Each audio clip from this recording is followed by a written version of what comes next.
Good morning, good morning, good morning, good morning, and good morning, everybody. Good morning, everybody. Welcome to another episode of The Morning Glow. Welcome to another episode of The Morning Glow. Got a great broadcast lineup for you this morning, as I hope and I wish and I pray that we always do. Got a great conversation that we're going to have today, and we'd love to have each and every one of you to participate in the broadcast. Brandy, if you're available, give us a call. And everybody, if you're available, give us a call. We definitely are open to you all input on what we're talking about today. All you have to do is dial 508. Thought forgot about the number for a second. Wow. 508-924-3521. 508-924-3521. Give us a call. We definitely would love to have your input. I'm going to ask a question today. Before we get started, we got a lot of people that's going to be with us today, and hopefully, Big O, we'll have some of you all to join us as well. I'm starting to get a great response from each and every one of you. Good morning, Andy. As you all come in and the show goes on, please don't take it personal, but I don't get an opportunity to actually acknowledge each and every one of you when you come on because I have to stay kind of focused on what we're doing here. So don't take it personal if I don't acknowledge you when you come in. We hang the happy elephant, elated and porcupine proud that each one of you are here with us on a daily basis or as often as you have an opportunity to come back. You know that we're here every day. We're here every day, Monday through Friday, from 7 o'clock until 10 o'clock a.m. Eastern Standard Time. So definitely, you're more than welcome on any of those days that we are here to come in and be a part of the conversation. Now, I ran into something just the other day, and I want to talk to you all about it. I ran it, as a matter of fact, I'm gonna try to find the clip that I saw. I think it was actually on TikTok, and a young lady was asking a question, a young African American lady. She had to be about maybe about 24, 25, in that age range. And she asked a very interesting question. And I had to sit back and I had to ponder the question for a second. Asked a few people, and now I'm gonna ask you all. She asked the question of the world. She said, I'm not gonna just ask this question of the United States, I want to ask this question of the world. And her question was a very simple one, yet it was so complicated. She said, what did black people do? She said, tell me, please help her understand. What did black people do? Well, she said black and brown people do, but she was really stressing on the black part of it. She said, what did black people? I'm hearing an echo. Let me turn this off right here. Rico, can you hear echo? Yeah, it's like not much, but it's like Okay, okay. Let me see. Turn your volume. I think I heard it when your line came on. So turn your volume down just a little bit if you can. I'm just talking on my phone. I can't. Okay, got you. Okay. Let me see. I'll turn this part off right here. That should stop the echo. Let me see here. Whether that makes a difference. Did that make a difference? Echo. Oh yeah, that did it. Okay, yeah. It was that line that the other line that I'm using over there. But Rico, and good morning, brother. How you doing this morning? Man, I can't complain, man. Just late, but I just still getting it in, man. Just glad to see another beautiful day. There you go. Rico, I was looking at a TikTok and this young lady asked a question. Now that's why I was actually explaining the question that she asked. And she asked it of the world. She said, I'm not gonna just ask of the United States because this is something that's across the world. She said black and brown people, but her emphasis was on black people. And she asked this question, Rico, and I found it very interesting. She said, what did black people do to be so hated throughout the world?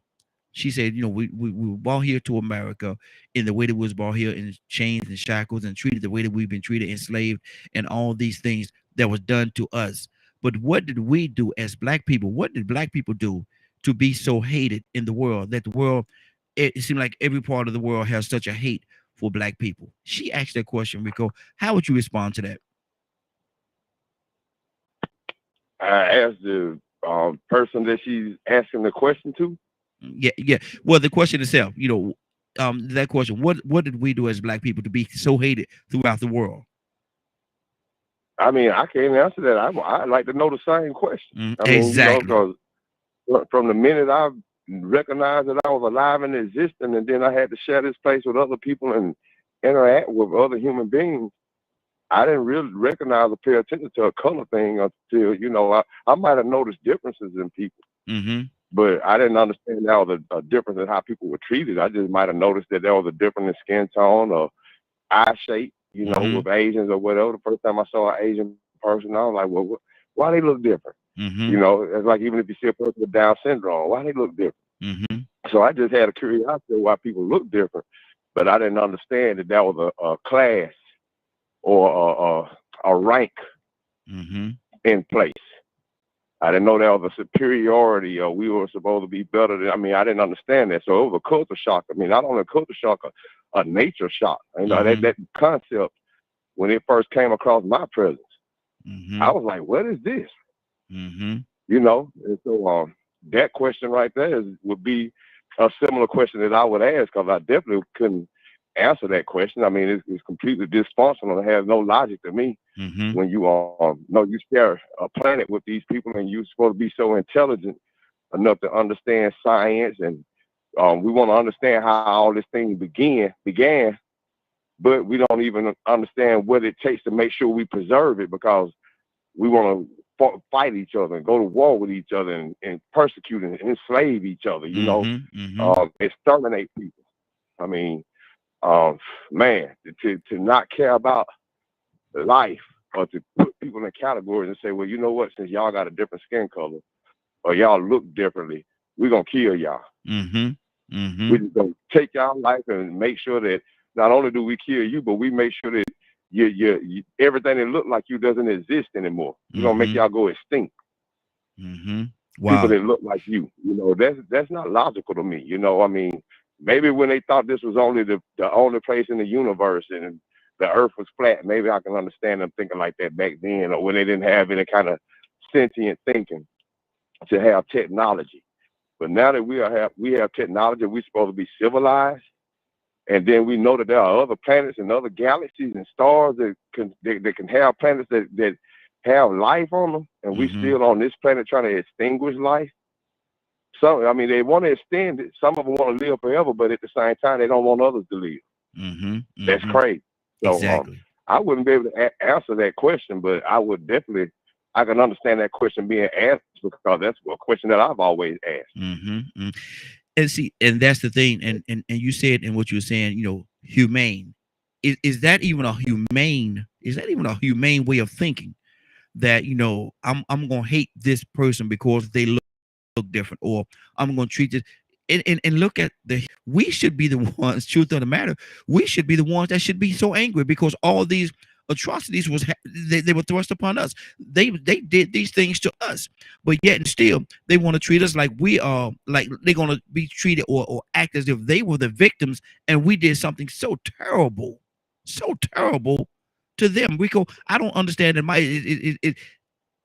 I could say that that's almost like a mental defect for someone to treat somebody so bad for so long and then try to turn it around and make it seem as though if they are the victim and that person that has been victimized has treated them so bad and so they hate them because they treated them so bad. That could be a mental issue. It definitely is to me. If you ask me, I mean, to just label a group of people as deviant or unintelligent, you know, uncivilized, you know, we just ain't no helpful. Same thing they said about the natives that were here Mm-hmm. before they came and did what they did. They had all these observations and opinions about how intelligent these people were. You know, they had people come around and try to measure brains. Oh, our brains are bigger, so our skulls are bigger, so we're smarter, and all this different stuff, man. You know, and when you start thinking about it, anytime either a group or even one person had to start, I'm gonna say, sizing up the other people, comparing and Mm-hmm. competing. Mm-hmm. That word competing, that's where it starts. It's somewhere somebody came up with a concept in their mind that they needed to compete with these people. Maybe it was for resources, maybe it was for women, whatever it was. Somebody felt like they had to compete, and Mm-hmm. if you have to compete, put yourself in a situation where you have to compete with another tribe or another group or species or whatever. Sooner or later, if you are the weaker, see, this might hurt some people feeling because they want to say, "Well, I hate to hear that. That sounds racist." But when you start talking about dominant genetics and people not wanting to be those that they despise, they might want to preserve theirs. Mm-hmm. They might want Mm-hmm. to preserve their genetics. So, you start looking at the logic of wanting to defeat other people. It's because you feel they are a threat. But when these people aren't a threat to you, you're trying to implement or put the narrative out there that they are a threat. Mm-hmm. Somewhere in your mind, you feel like you need to preserve your parcel or whatever it is, whatever it is you're trying to preserve. You got to protect that. Mm-hmm. And so I think that spirit of competition for resources, and then on top of it, just in the long run, just to know that your species exists, you may try to wipe out another species. Mm-hmm. But I think it mainly goes down to resources and control. Wow. And I can even look at that, man. More to control another individual. I can even look at that as being a sickness. We got Mr. Hicks with us this morning. Mr. Hicks, good morning, sir. How you doing this morning? Good morning, Raheem. Good morning, family. Mr. Hicks asking a question, and I ran across this video. I think, if I'm not mistaken, it was on TikTok, and a young lady, African American young lady, I would say between 24 maybe and 25. I don't think she was 26. I don't think she was that old, but she asked a very interesting question. And she said, I'm going to ask this question. First, she said the United States, but then she said, I want to ask it of the world. And she asked this question. I found it very, very interesting. Why do the world hate black? Well, she said black and brown, but she was emphasizing black people. Why do they hate black people so much? Why do the world hate black people so much? She said, we're the ones that were treated so bad throughout history. We're the one that was brought over here on slave ships in the belly of the ship, with feces and all kinds. She went into detail. She said, we're the one that has been treated so badly throughout the phases of time, but yet and still everybody found a way to hate black people so much. She said, why? Mr. Hicks, why do you think it is? Why do the world, and I have to say, like she said, the world, because why do they hate black people so much?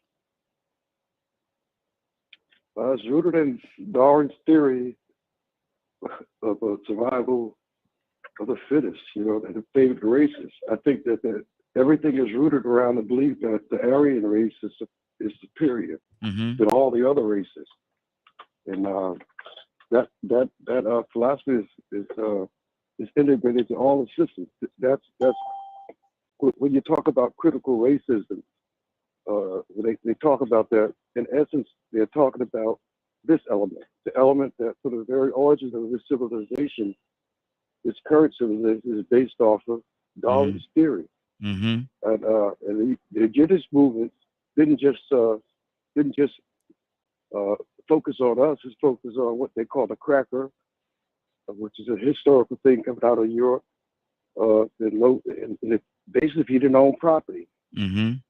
So although the hatred is for black folks in particular because of that system, but it's for all other races up to that. And the attack is constant until that core, to the very core, is attacked and restructured about the origins of the races. That's what it's all about. Wow. Wow. And see, like I was saying to Rico earlier, the mindset of an individual that treats somebody so bad for so long and then try to make themselves into the victim and make it seem like the other person that treated them so bad. I think, Mr. Hicks, and we got a couple of people on the phone. I don't want to go to them as well, but I think that's a mental defect. I think there's a mental issue there. For sure. When you're training to go to war, all through the basic training, every step along the way is to humanize the enemy. We march and we say things like, "We don't care. Viet Cong is there to do it," and you have to make the enemy the wrong guy. You got to reverse the situation ahead that you are the victim. Which you find happen now with the replacement kind of theory. Now the mind naturally defends itself and it says, okay, the black folks, look what they did, and they go to emphasis. They'll point out different things to justify their position. But the ironic thing that all through the course of history, there have been people on both sides, white and blacks, that didn't fall for this and fought against it. See, and they suffered. But the battle's still on. Yeah. And it's amazing, like Rico said earlier, man. It's amazing that in this age of technology that we're in right now, with everything all the access that we have to different things, we could still have that mindset and not research or find out the truth. Find out the truth. Let me go to Yeah. Cassandra. Good morning. How you doing this morning? Good morning. Cassandra, I'm asking a question that I saw if I'm not mistaken, I think it was on TikTok. I'm gonna try to find. I think I emailed it to myself. I'm gonna try to find it and play it and play her absolute question that she asked. But she's a young girl, probably like I said, 24, 25 years old. But she asked a very interesting question. She asked why, and I'm just gonna emphasize on the black part because she said black and brown, but her emphasis was really on black. So I'm just gonna keep it there. She said, why do the world, she didn't just say America, she said the world hate black people so much when we're the one that was treated so bad throughout the annals of history. We're the ones that were treated so bad, enslaved, brought over here on the belly of slave ships, treated so terrible throughout the times, but yet and still, we're the one that the world seemed to hate so much. Cassandra, why is that? Yeah, I believe it goes back. It's more spiritual to me than anything else. I know, we can find different things that we want to put in there, but it's a spiritual thing. And for a lot of white people, the Bible says to hate that which is evil. And the white community, well, not all, many in the white community has demonized black people from the very beginning of the placing of time. We were evil. They found something. I don't care what it was. When it was Germany, they told the women that the men had tails and, boom, boom, boom, boom, and they were rapists. And, it's always been something that made us evil. They needed to portray something that made us evil. And to me, that goes into your spirit. If you keep hearing something over and over and over and over again, you begin to believe it. Whether it's the truth or not, you don't even try to research, investigate anything. And that's why I always say, if you want to know who a person is, you have to communicate with that person. Yes. You can't go by what somebody tell you. I don't care if it's your mama, your dad, it doesn't matter. Try to get to hold a conversation with the very people that you say you hate, or they ain't no good, or they all evil. Try to hold a conversation, and you know what I'm saying. That's just my just my theory. Yeah, and but just to go on a blind thought that they're evil and they're no good and blah, blah, or whatever the mindset is, just to go on something like that. And Cassandra, you being a counselor, is it a mental issue involved in that? Because if you treat somebody so bad for so long and then you try to flip it, I had to say it like that, you try to flip it and then make it seem like you're the victim. Cassandra, is that a mental issue? Absolutely. We can't listen. What goes into your spirit becomes a part of you, right? So it becomes a part of your mental, your physical. That means even our physical reactions, or their physical reactions to us sometimes is amazing. Like I've said this before, years ago, I got on the elevator and I'm a black woman dressed in a business suit. This older white woman is on there, and she clung her purse and moved over to the corner. What the heck? I was like, did she just do that? Yeah. You understand what I'm saying? It was mentally ingrained, even though I was a professional woman in a business suit, looking better than her. The fact that a black woman, and it was just her, stepped on the elevator, she clutched her purse close and moved over to a corner. Wow. Yes, it's mental as well. Wow. That's so it's so unfortunate that is the mindset. Instead of having a conversation with you, like you said earlier, having a conversation and dialoguing with you, she chose to take that route. She chose to take that route. Brother Pete, good morning, sir. How you doing this morning? Pete, doing good this morning. How you doing, sir? Hey, doing good. Radio, Morning Glow, panel listening, audience, Facebook. Yes, sir. Yes, sir. Pete, I know you heard the question, brother, and I really need to hear your heart on this, brother. Why is it that they find a reason, whatever it is, reaching out into whatever they're reaching out to, trying to find a reason to justify them hating us so much? Why do the world hate black people so much? Well, when you want to dominate a people, there's a concept called order out of chaos. You frame narratives, you create scenarios, you plant seeds of thought and perspectives to manipulate the masses in a direction to benefit your small group agenda. Mm-hmm. So when you talk about, you ask the question, why do they hate us so much? Number one, most of these folk around the world know more about melanated people than they know about themselves. They're so busy just living their life until they don't even carry the culture and the history of their lineage. They just live their lives. They're not even aware that this happened and that happened and this is this and this is that. Folks around the world know it. Number one. So there go your first problem. Mm-hmm. Well, maybe your third problem. The other issue is the fact that when you talk about the lowness of man's existence, acclimating, digesting, accepting, operating in, existing in, fully determined in the lower standpoints of your whole existence, then I don't know why we're shocked that we're seeing these type of things. It shouldn't shock you when people align themselves with the lowest of the low, the least of the worst of the worst, the smallest, the most insignificant becomes the greatest issue to them and their being. When you talk about Europeans, Caucasians, the greatest point for them to live is to achieve their goals. Mm-hmm. We're talking about melanated folks, their greatest point in living is to have camaraderie, brotherhood, community. That's their greatest point of living. So you need to know these things and you'll better understand why these things are like that. Mm-hmm. Right? Now, when you get off into genetics and you get off into history, you get off into science, you get off into territories and resources, you see another reason why folks might not like you. You look at the continent of what we call Africa today, a very rich continent, full of pretty much everything that, pretty much nothing that you need on earth to do anything that's not found there. Mm-hmm. Well, who's there? Issue. And it's past time for the melanated folk in North, South, Central America to realize they ain't African American, they ain't Negro, they ain't black, they ain't colored. You have an ethnicity and a nationality, and you need to figure out who you are. Okay? Mm-hmm. So look here. This is a land of milk and honey, too. Yeah. Who was here? Mm-hmm. You want to know why people hate you? Could it be jealousy? Could it be envy?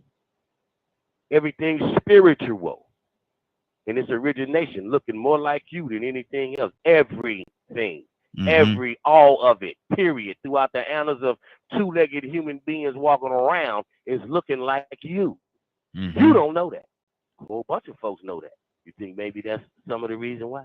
You think maybe it's because when you look at these people, even the fat ones, even the skinny ones, even the this and that ones, they still just have a beauty, elegance in their essence of being that's there, and everybody see it. We're not comparing. You can find beauty in all forms. Stop playing. You hard pressed. The most unattractive one of us that you would say is unattractive. Sit there and look at them and tell me that they ain't attractive. Wow. It's a whole lot of reasons to the why. Whole lot of reasons to the why. But I'm gonna get out there. Good morning, Marquita. How you doing this morning? Welcome to Morning Glow. We love you, lady. We appreciate you calling in. Listen. Absolutely. I want us to understand. Let's stop trying to make sense out of stuff that don't make sense, and let's stop tolerating nonsense. How about that? How about you what they say? You can hit the road, Jack. If the earth was flat, you can walk to the end and take a jump. Yeah. That's good. Let me go to Miss Marquita. Marquita, good morning. How you doing this morning? And take a jump. Yeah. Good morning. I'm doing all right. Woke up a little late, but it's a blessing to be up. Absolutely. Marquita, I'm going to ask you a question. I want to hear your whole heart when you answer me to this question. I saw a young lady on TikTok, if I'm not mistaken, but she asked a very interesting question, and I'm going to pose that same question to you. Why do you think it is that the world hate Black people the way that they do? She said that we've been one that's been mistreated throughout the annals of time. We've been enslaved, brought over here in the belly of ships, had to lay in our own feces and all kind of stuff all the way as we got here to America, and still to this day is not treated justly. But yet and still, the world find a way to hate us and treat us so bad. Marquita, why do you think that is?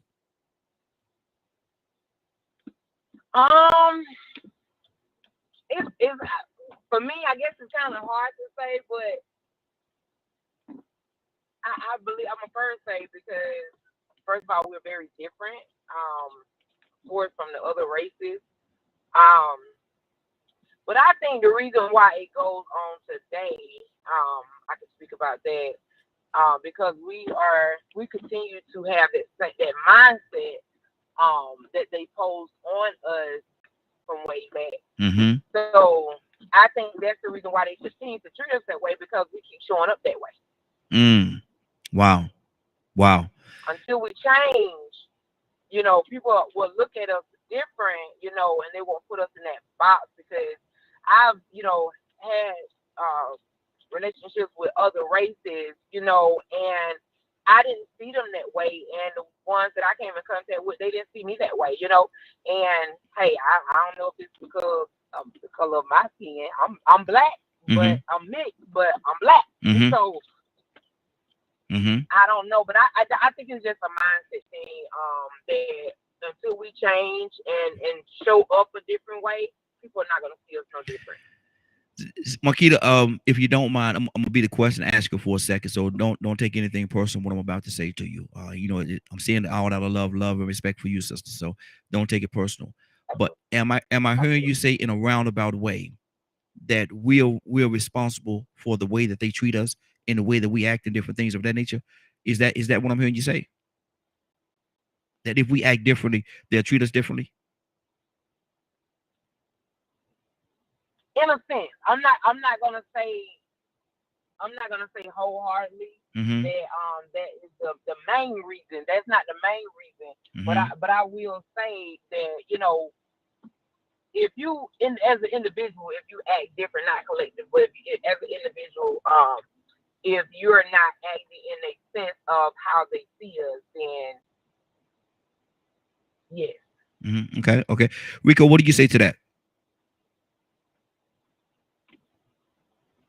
I mean, I don't have nothing to say to that. I mean, I got my own opinion once again about why this thing goes this way. You know what I'm saying? First of all, I want to say Pete, not the part, man. I mean, he took the words out of my mouth. I was going now.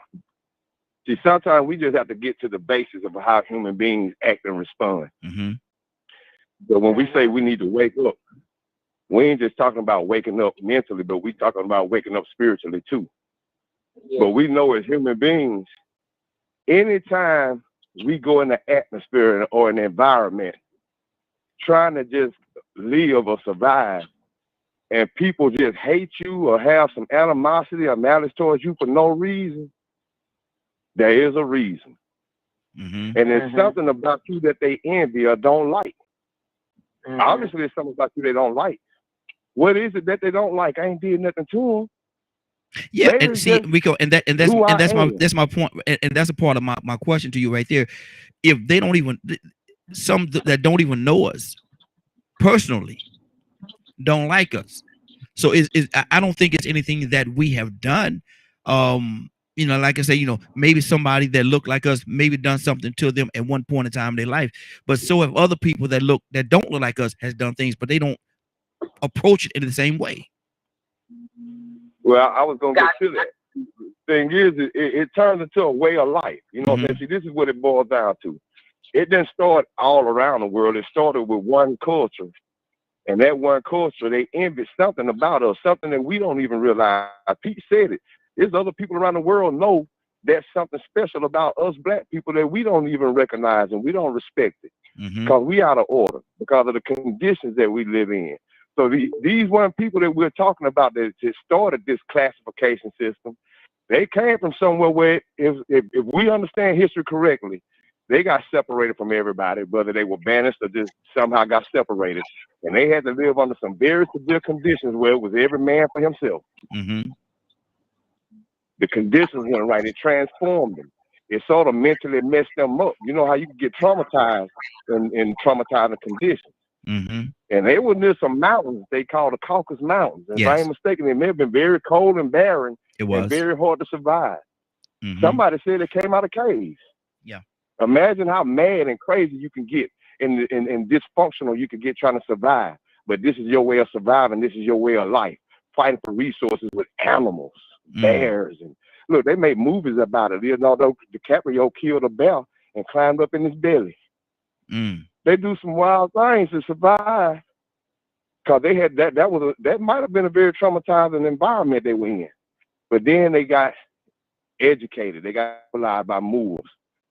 Somebody went out there and found them. But see, they already had this culture, this way of life, this warmongering, this hey, we need resources, we need to survive.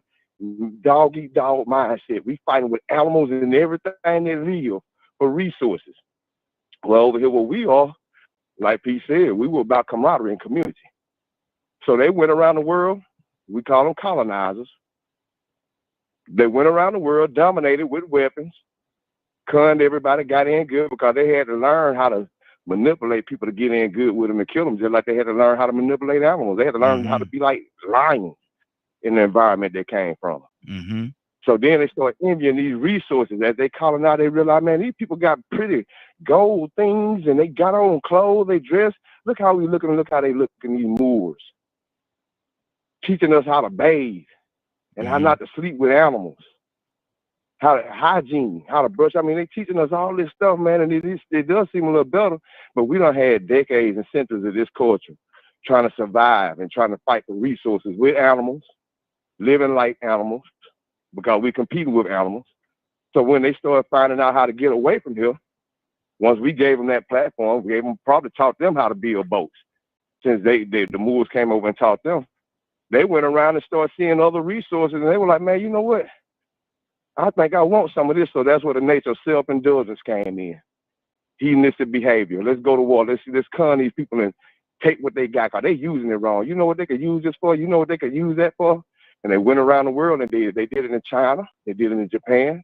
They colonized the world, kill people on whole islands of people to take their resources, because that's what they came from, in those mountains.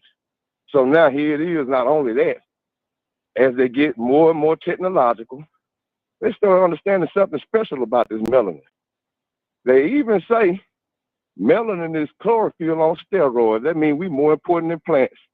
We even create energy, from what I understand, just from the melanin in our skin. Wow. You know, so it's about energy. So when you come from a place like that where you envy somebody, just go back to the basics of how we operate today. Whenever you know somebody just dislikes somebody for no reason, it has to come from envy. If you did nothing to that person, if you had no interaction with this person, it's only one thing and one thing only that can make a person dislike or hate you that bad, and you've done nothing to them, and that is envy, and envy only. Okay. Let me read this. Rico, hold on. Let me read this, because this is something that Paul said in response, I think, to what you were saying. So, okay, it goes. It says, as if Africans didn't have traumatizing environments. Come on, that sounds pretty racist. Well, you know, there's a lot of things that he says that sound racist too. That's his opinion, but that ain't what it's meant to be. It's just the truth. You're true enough. African people, black people, dark people, melanated people, they have traumatizing experiences too. But we just breaking down history. I mean, y'all know the history better than we do. Y'all people, y'all win Oscars and Emmys for portraying warmongers. Brad Pitt, his best movies he get awarded for is being that survivor. Leonardo DiCaprio, he win his first Emmy or Oscar award for surviving in the environment against nature and man, coming out on top, destroying everything, whatever it takes to survive. That's the great white man. We came from the bottom and we dominant. We are superior. We're Aryan. And history has proven that's what y'all think. That didn't come from black people. That didn't come from Africa. See, we talking about why the world hates black people. We ain't talking about if Africa is traumatized. We ain't fixing to flip the script. Okay. That question was, why does the world hate black people? Good deal. Good deal. Let's keep this thing going. Let me go back to Cassandra. Cassandra, what's on your heart?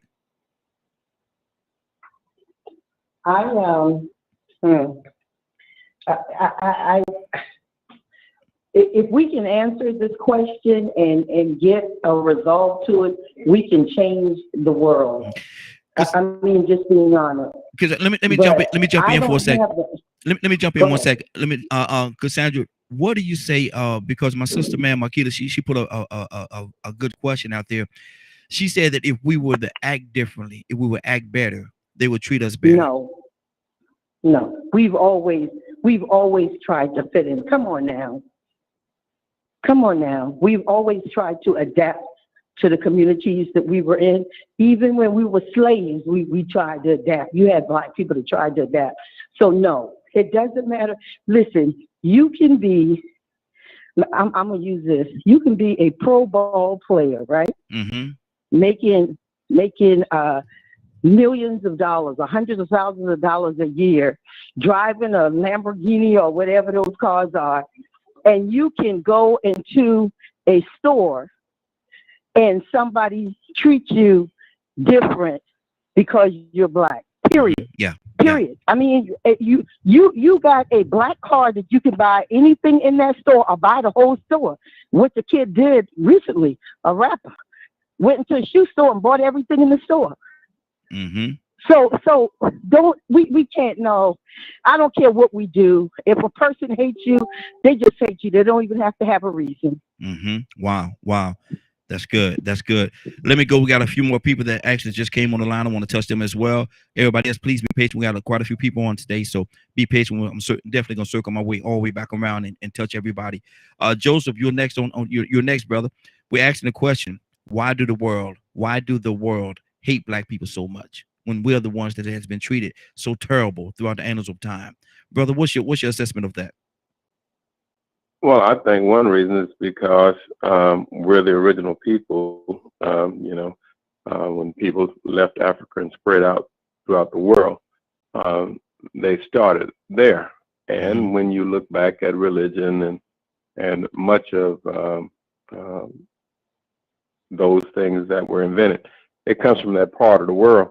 And so those who want to dominate the world have to maintain this myth somehow that we're inferior, that we are inherently criminal and all this. But I like the sister was saying, even when we are at our best in terms of advancement in this country, we're attacked because Black Wall Street shows us that. 1921, Tulsa, Oklahoma, shows us that. In fact, that whole bloody summer, 1919, all the way into the early 20s, shows us that it doesn't matter how productive we are, how much we achieve, there's an element in this country that fears the rise of Black people. Mm-hmm. They fear us. In fact, there are those now who are fearing the browning of America, and there are subliminal acts to suppress Black vote, suppress Black progress, Black health. There are those who praise Trump when he didn't do anything to try to save lives from COVID. Mm-hmm. Whether we want to acknowledge that or not, it is true. There are millions of followers of Trump who thought that by him not doing much with COVID, it would eliminate a lot of vulnerable Black people. And it did, because 23% of those who died from COVID was Black.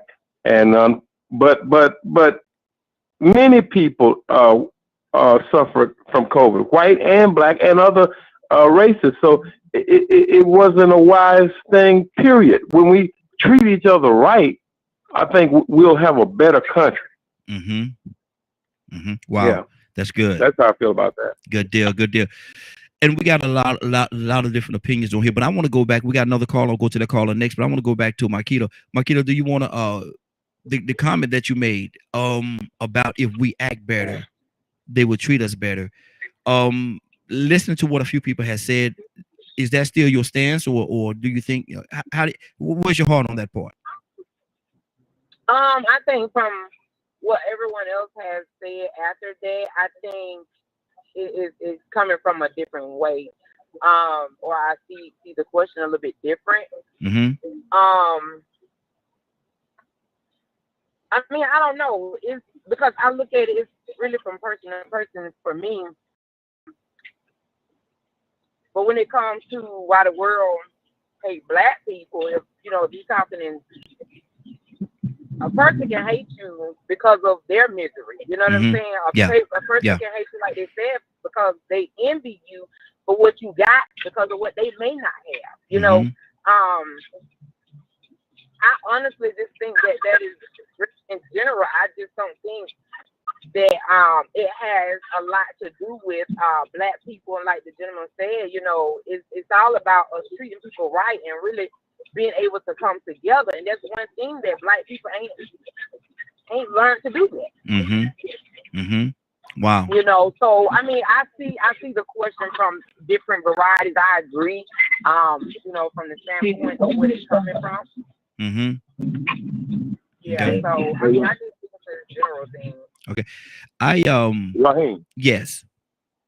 I know where she's coming from too, because I think we could. When you look at it from the perspective of the white people that don't feel that way, that don't hate black people, right? But then at the same time, they look at how we carry ourselves out of the conditioning. You got to still understand where that comes from, because we are all conditioned. They are conditioned, and we are conditioned. So there are some behaviors, like I said, how the white people from the Caucasus Mountain, they were conditioned to survive a certain way. And that became their way of life. That became their culture. And so when they learn how to condition, they condition us to a certain way of life. And when you see that way of life being the narrative played all the time as a criminal, and you see us exemplifying what their stereotype is, then you have some people that are justified to say, well, look how they act. If they acted better, they wouldn't. You get what I'm saying? If they voted, they wouldn't have these problems. If they worked, they wouldn't. So, you have those issues where you have conditioned black people that need to wake up spiritually and mentally also. But Rico, but Rico, let me say this. Let me say it. And I understand what you're saying, because I was about to say, that pretty much the same thing, not exactly the way you said it, but in a nutshell. But my thing is this right here.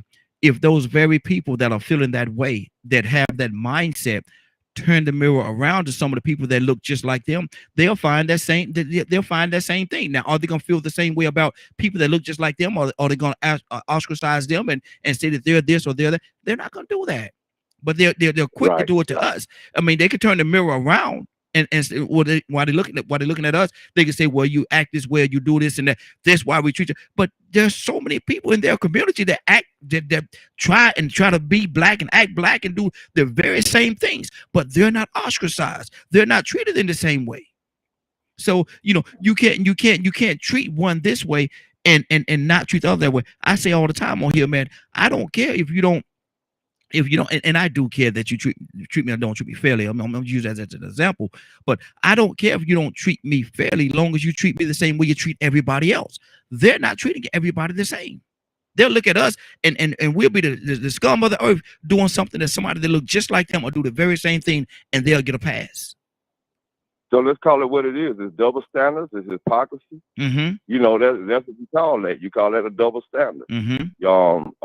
I mean, I'm trying to think of the other word I was thinking of, but yeah, that's really what it boils down to. There is a double standard, and then these things called stereotypes also exist. Yep, exactly. And it really doesn't help when you fit the stereotype. So we already know the definition to these things, and we know that in some cases when we live up to those stereotypes, we are the ones that's causing it to be justified. And then in other cases, when somebody's just jogging through a neighborhood and they ain't living up to, they living up to the wrong stereotype, which is just jogging while black or driving while black, then they can't justify that. That's when they don't want to turn the mirror on themselves. Exactly. But the stereotype is that, hey, we could lie and say he was looking like a thief. Why? Because he looked suspicious. Why? Because he fits another stereotype. He's melanated. And my question is, what is suspicious? What is suspicious? Let me go to Paul. Paul, good morning. How you doing this morning? Good morning. Man, you picked a hot topic. Yes, sir. I saw that lady post, and I had some thoughts about it. So first of all, the thing that bothered me about it is she's like, why don't they like us? And it's assuming a lot. Like, it's assuming that the majority of whites have a deep racial bias, And I think, you know, the majority of people have some sort of in-group preference, you know, like where they prefer their own group. And I see that with Latinos, I see that with Blacks, I see that with whites, you name it, I see that in all groups. So we can't go, oh, those guys are the problem, they're different. They're the ones who we are, you know, I hear that in some places. So I think that needs to be said first. But and the other thing is, I agree with you know, majority of what people are saying here about stereotypes. That's a big part in media and all that. We see, you know, all kinds of bad things that the media promotes, and we don't necessarily see the equal opportunity of exposing, you know, the underside of all groups. And then I think what Joseph said was really important too, when he was talking about, you know, the way, like, Jared Kushner was appointed to be in charge of COVID. And, you know, they had this big task force in the beginning, and they're going to figure out, we're going to come up with a plan for testing and all this stuff. And there was a report right at that time, extemporaneous to that time, and they said, you know what, this disease is going to affect the Black and brown communities the worst. Therefore, we're not going to have a national plan to deal with it. And who, lo and behold, who suffered the most? Black and brown communities. If you want to call that a conspiracy theory, or, you know, an example or evidence for white supremacists in government, I can't think of a better example than that. So, you know, look, I object to the framing of the question. I don't think most white, look at the media. Look at how many Black people are in the media. You know, I think white America has very mixed feelings about Black America. I think, you know, on some level they love Blacks. On another level, they're like, only so much. And, you know, we're segregated. This is a segregated society. So how do we break that down? I don't know. Some people don't want to. But you got to understand that when we talk about the media, most of the quote unquote main media, a lot of the times they're fed what it is that they have to say, and they have to read it from a script the way they come on a teleprompter. And so, you know, they you know, if they're gonna keep their job, they're gonna read what's on the teleprompter and read it the way that it is on the teleprompter. That's what they have to do. CNN, Fox, and all of them have their own agendas as to what they put out there and how they put it out there. You know, one cater to this group, one other cater to that group, and they all have their little itches that they have to scratch, if you will. Let me we got another phone call. Captain, good morning, sir. How you doing this morning? Hey, I'm doing fine. Thank you for asking. Good morning to everyone. Hey, good morning to you as well. Asking a question. I'm trying to find the clip right now, but there was a young lady. She asked a very important question. I found it very interesting what she asked. She had to be about 24, 25 years old. And she asked, why do the world, and I'm paraphrasing just a little bit, but why do the world hate Black people so much when we've been one that has been treated so terrible throughout the annals of time? Slavery, the way that we're being treated today, Jim Crow, and all the different things. She pointed out several things. I'm trying to find the clip so I can play it. But why do you think, Captain? Why do you think the world hate Black people so much?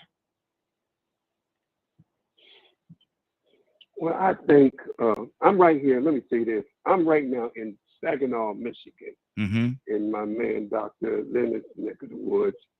For the last 3 days, I haven't been on. This is our last day. I'm training the Saginaw Police Department. And we've been here for the last 4 days, and I do training with, as you know, I do training with law enforcement. Saginaw Police Department is majority of white police officers support. The population in Saginaw, Michigan is majority of the 43% of the population in Saginaw is white, and 42% is Black, so almost half.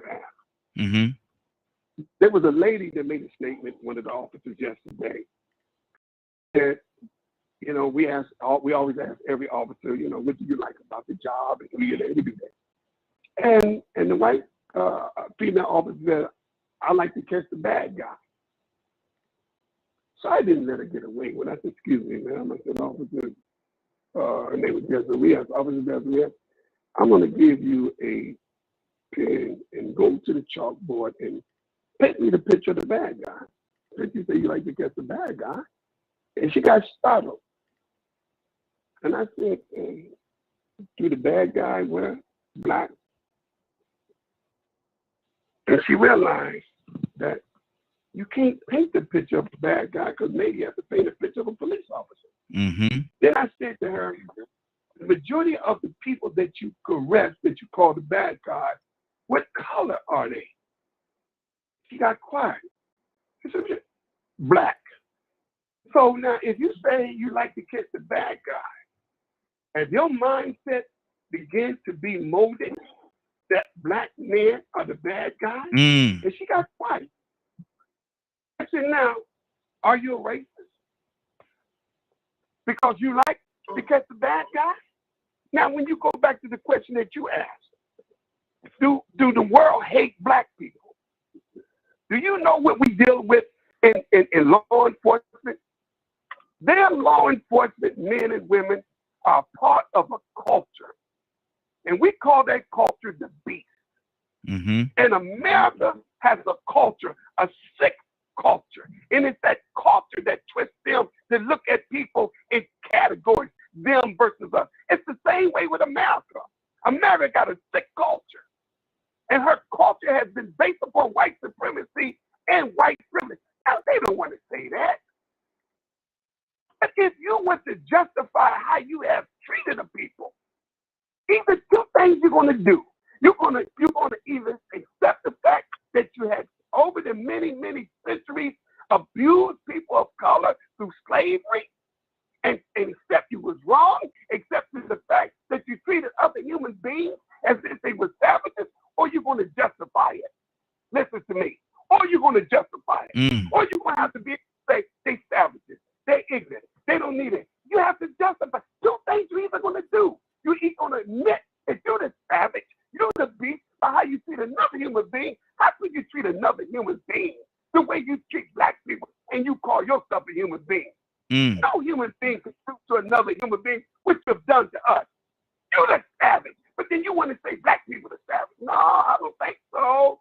I don't think so. Then when you can no longer see people as human beings, I'm tired of looking at the color game. When you don't see a person as a human being, something's wrong with you. You're the beast. Black people are human beings. Hispanics are human beings, but you don't see them as human beings. You let this culture of racism over the many centuries make you see black people in a certain way. So that's where the hatred comes from.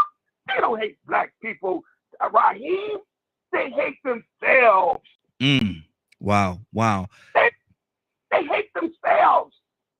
They're trying to justify their own existence when their own existence is a history of savagery.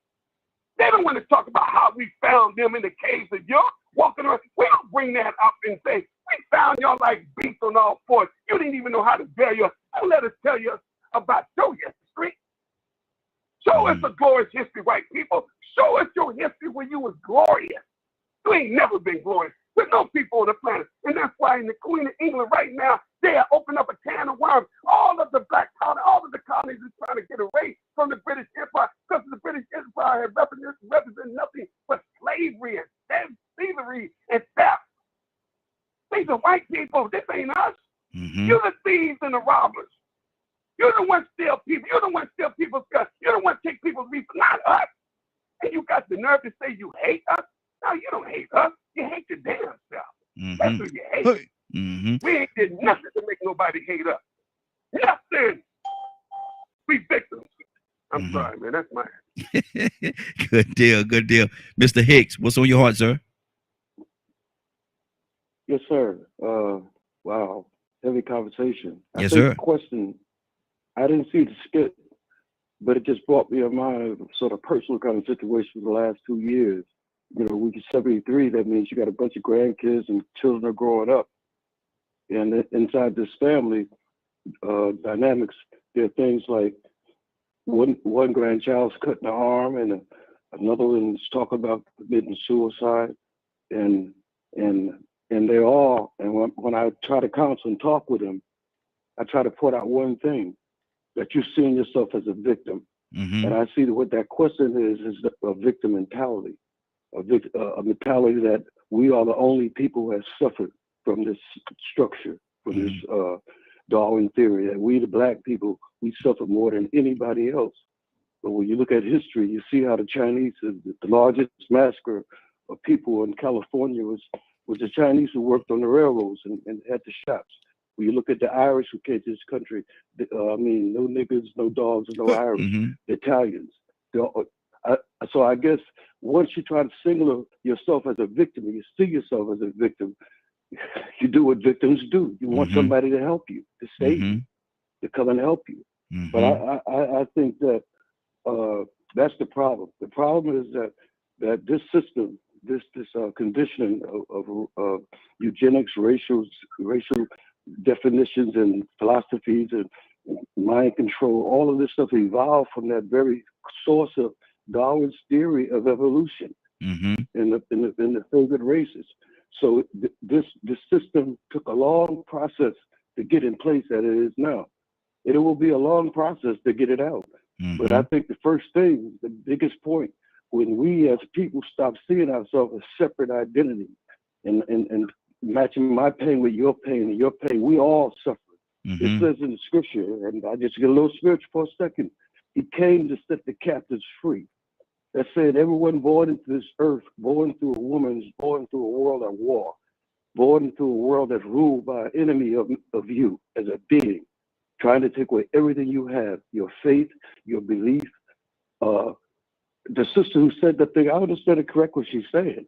You know, I saw a skit with Papa Soul and a couple other people talking about why we are in it's culture. But the culture, but we can't just blame ourselves because there's a system that put the culture, the rap music, the direction it took, the twerking and back in the old days, the back of the Muhammad speak be a picture. It'd be a picture of a white woman with a little white child and a black woman with a black child, and they both was dressed identical, showing their legs, showing their bodies. Now, I'm not coming from that for a religious point, but you got to see this here. We as a people in our culture, we get what our hands call for because we won't make the changes as necessary. We had someone in our midst who put out a program, and it didn't say like become part of them of this to do this, so no, let's do this for ourselves. There was no response.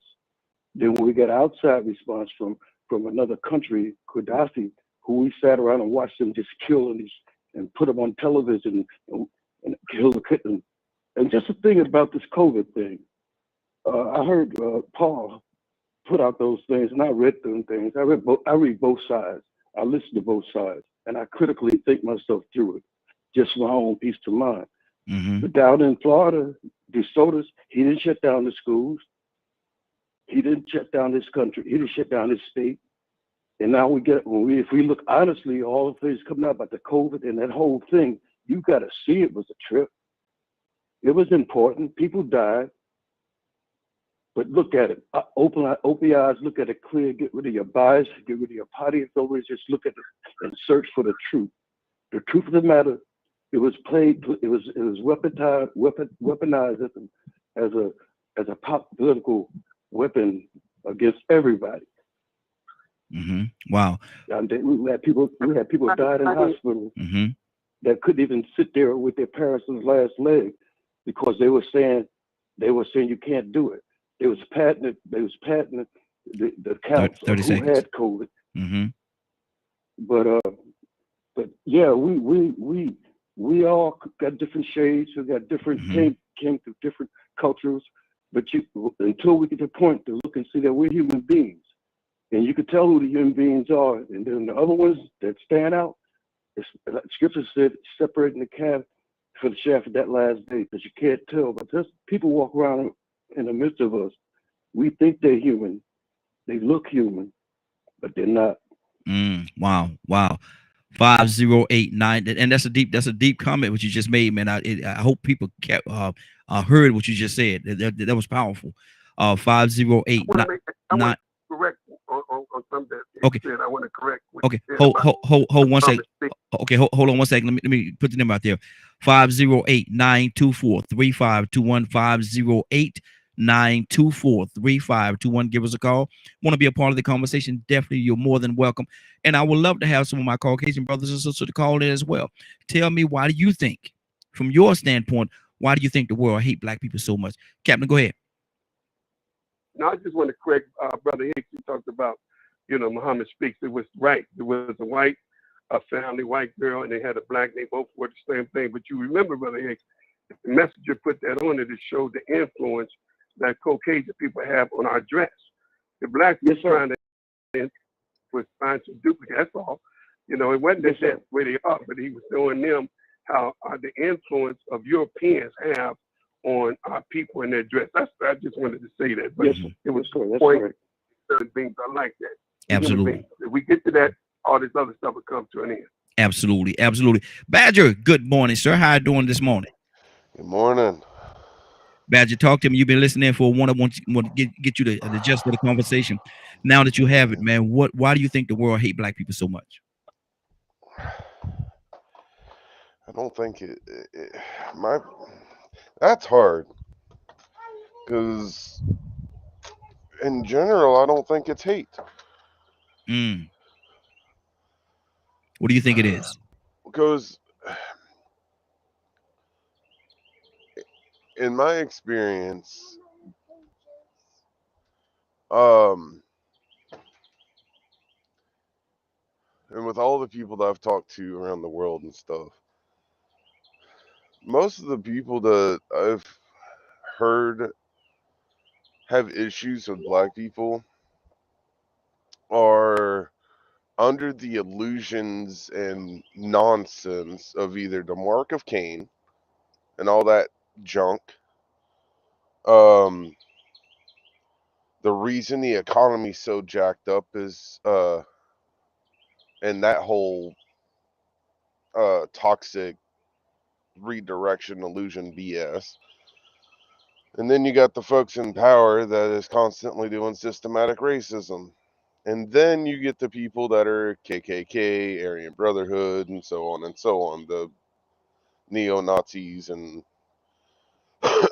anyone of the white race, white skin that hates any other skin. And it's because in a typical day, I meet more people that are confused than I would say hateful. However, I've met racists, I've met the confused, and I've met the ones that are like me and Paul. So, however, there's more that's like me and Paul than the other two. Okay. It's just we're sitting here going, none of this makes sense. We're trying to vote, we're trying to push for all these changes and stuff. Why isn't it happening? So, or at least from my perspective, I am. So, there's a lot of hateful people in this world. And I've come to realize that sometimes it really doesn't matter who you are. If a person's hateful, they're going to be hateful. Period. And it sucks. It's But just right. At times, it depends on the target, because if they're hateful, sometimes it's a targeted hate that they're putting out there. Do y'all remember me sharing what I shared about my experiences growing up as a white-skinned human? And all that misdirection of saying, poor white has less privilege than black and Spanish or any other race does. You get fed that enough, you get denied things enough, and you automatically think other people do. Would that not produce hate at some point? Or jealousy or envy? Wait, is envy the right one? Yeah, it is. Okay. Towards another race, because the mentality is based on a lie. And until you're able to see that it's a lie, you're going to have that mentality. Wow. Wow. 508-924-3521, 508-924-3521. Give us a call. We love to have your input. Cassandra, what's on your heart, sis? Pete, coming to you next. Oh, hold on. I think I might have muted Cassandra. She has some background noise. Let me see here. Yep, I sure did. Sorry about that, Cassandra. I had you on mute. I'm sorry about that. Yeah. What's on your heart, sis? No, that's fine. I didn't realize I was open at that time. I was driving. Okay, so I want to go to something that Rico says a lot. And this morning I thought about it when I heard the topic. Do you know when the two police officers were killed here in Atlanta last week? Do you know what the first thing I said was? What's that? I hope it's not a Black person. Wow. That I was like, what the what are you saying? You understand? Yeah. That's the conditioning. That's what I think Rico talks about a lot. Yeah. I automatically said, oh my God, I just hope it's not a Black person. You know why? Because they expect it to be, and I know, and I asked some people afterwards, some of my white friends, I said, what did you think about it when you heard it? Yeah, we figured it was a Black person. So we are sometimes conditioned to think certain ways, and now I have to like reevaluate my things. Yeah. And I'll be the first one to say, when stuff happens, I always say, I hope it's not a Black person. What's that? That's because of the mental conditioning that we have that, oh my God, they're going to look at us crazy again because it's like, here, this Black person and killed two people. But it don't matter who, they killed two officers, bottom line. Yep, so exactly. I want to, I want to thank Rico for always saying that, we're conditioned in something because that was true when it comes to that in me. Exactly. 508-924-3521, 508-924-3521. Asking the question, why do America and the world hate Black people so much when we have been treated so terribly throughout the annals of time? Toussaint, good morning, sir. How are you doing this morning?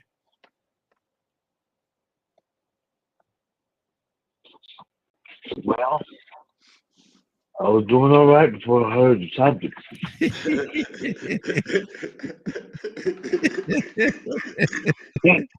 Come on, let's talk about it, brother. This is Thirsty Thursday. Let's drench that thirst. We're gonna quench our thirst. I gave up cussing. Oh Lord. Oh Lord.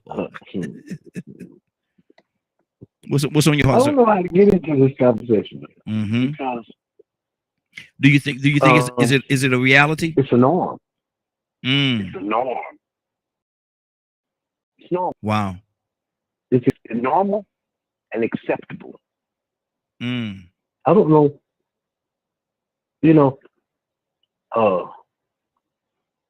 When you have it throughout history have been said to be natural and expendable, and you go from one generation to the other saying the same thing. It just, habits are hard to break. Bad ones especially. And then when somebody adds thinking that they are superior, can you imagine just because of throughout history versus skin color, you feed their babies to alligators? Yeah, alligators, absolutely. Or you just say, well, let's have a picnic. Picnic. Let me go back for a second. And yeah, I understand what you're saying about the picnic and all that stuff, but the thing that you said before that, just if that could just sink in just for a second, taking someone's baby someone's baby, defenseless, a baby, and you're throwing that baby into a pit of alligators, knowing what's gonna happen to that baby, man, knowing what that baby's gonna go through, and then you have a parents, man, that feel like they're so defenseless. Tucson, man, just if man, it is how inhumane is that, brother? To take a baby and throw a baby. What kind of person would do something like that? Here's the deal. Make sure the baby don't grow up to be. Yeah. Okay. If the child grows up, the potential. Remember when it was thought to I guess when even Moses, when he was healed and under, they took all the Hebrew children, did the same thing. When it was thought that Jesus was to come, they repeated the act. The potential of something happening to uprule authority in any kind of way is the I guess the fear of the potential would cause more hate. We normal. And then we'll get some of us to help. I'm just saying.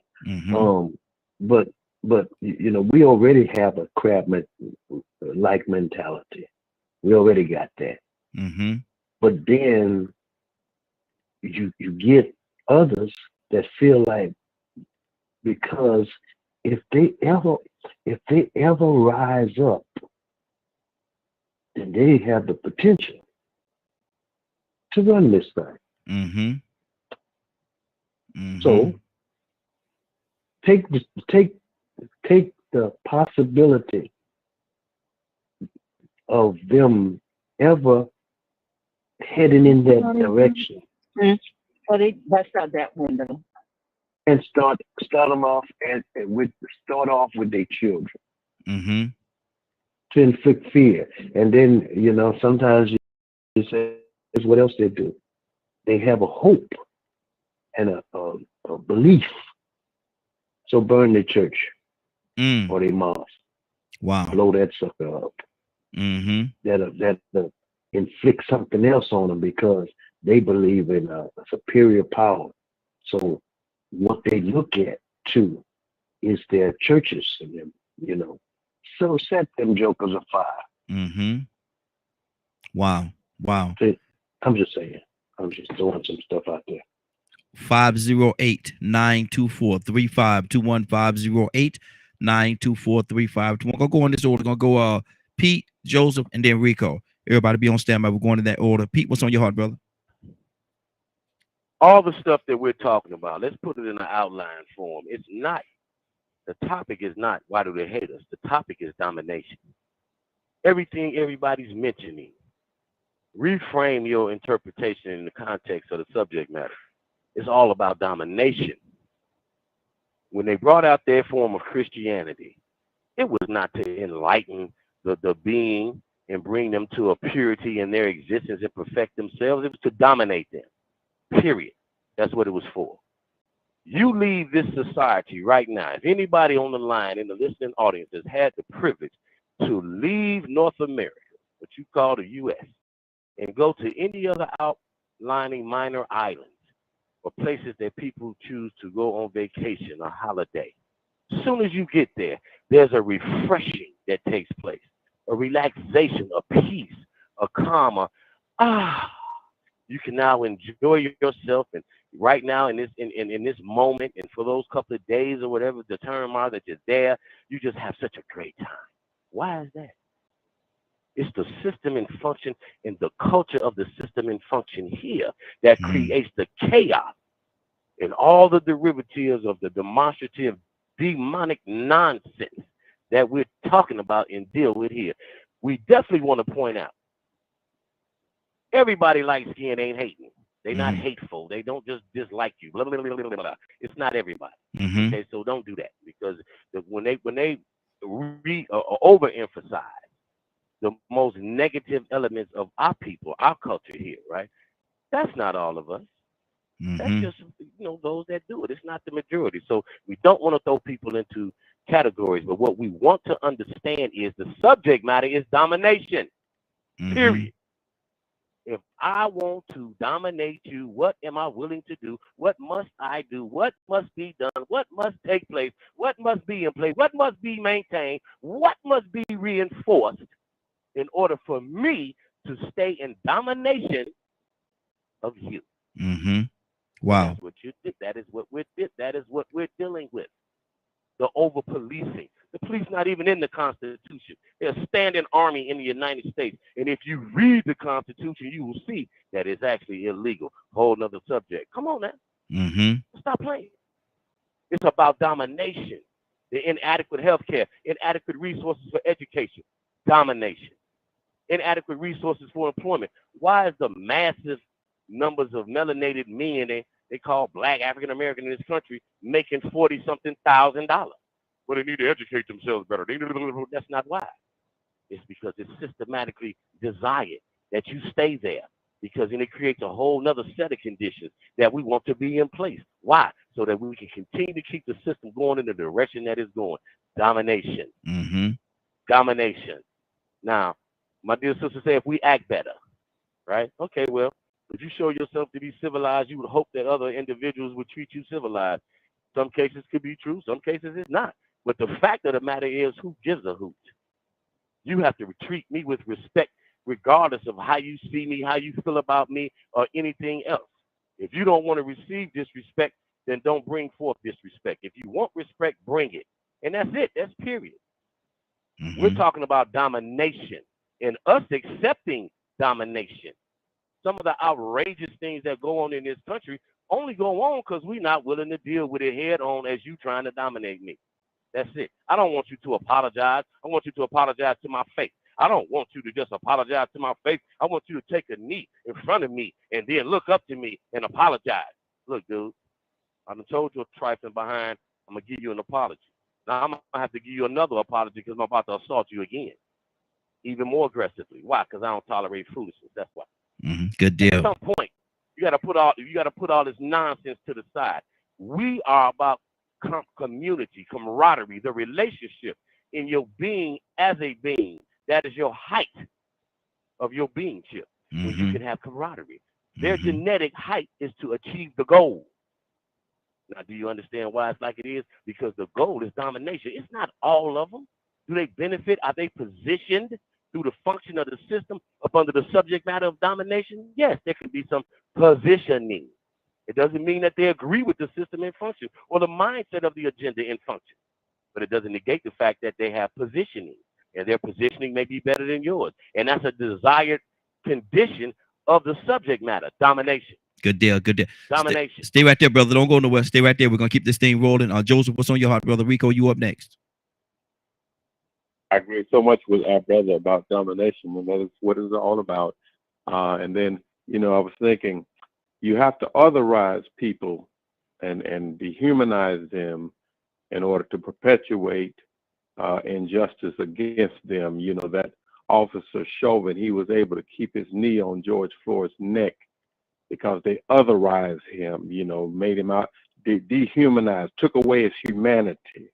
And that's what people will do.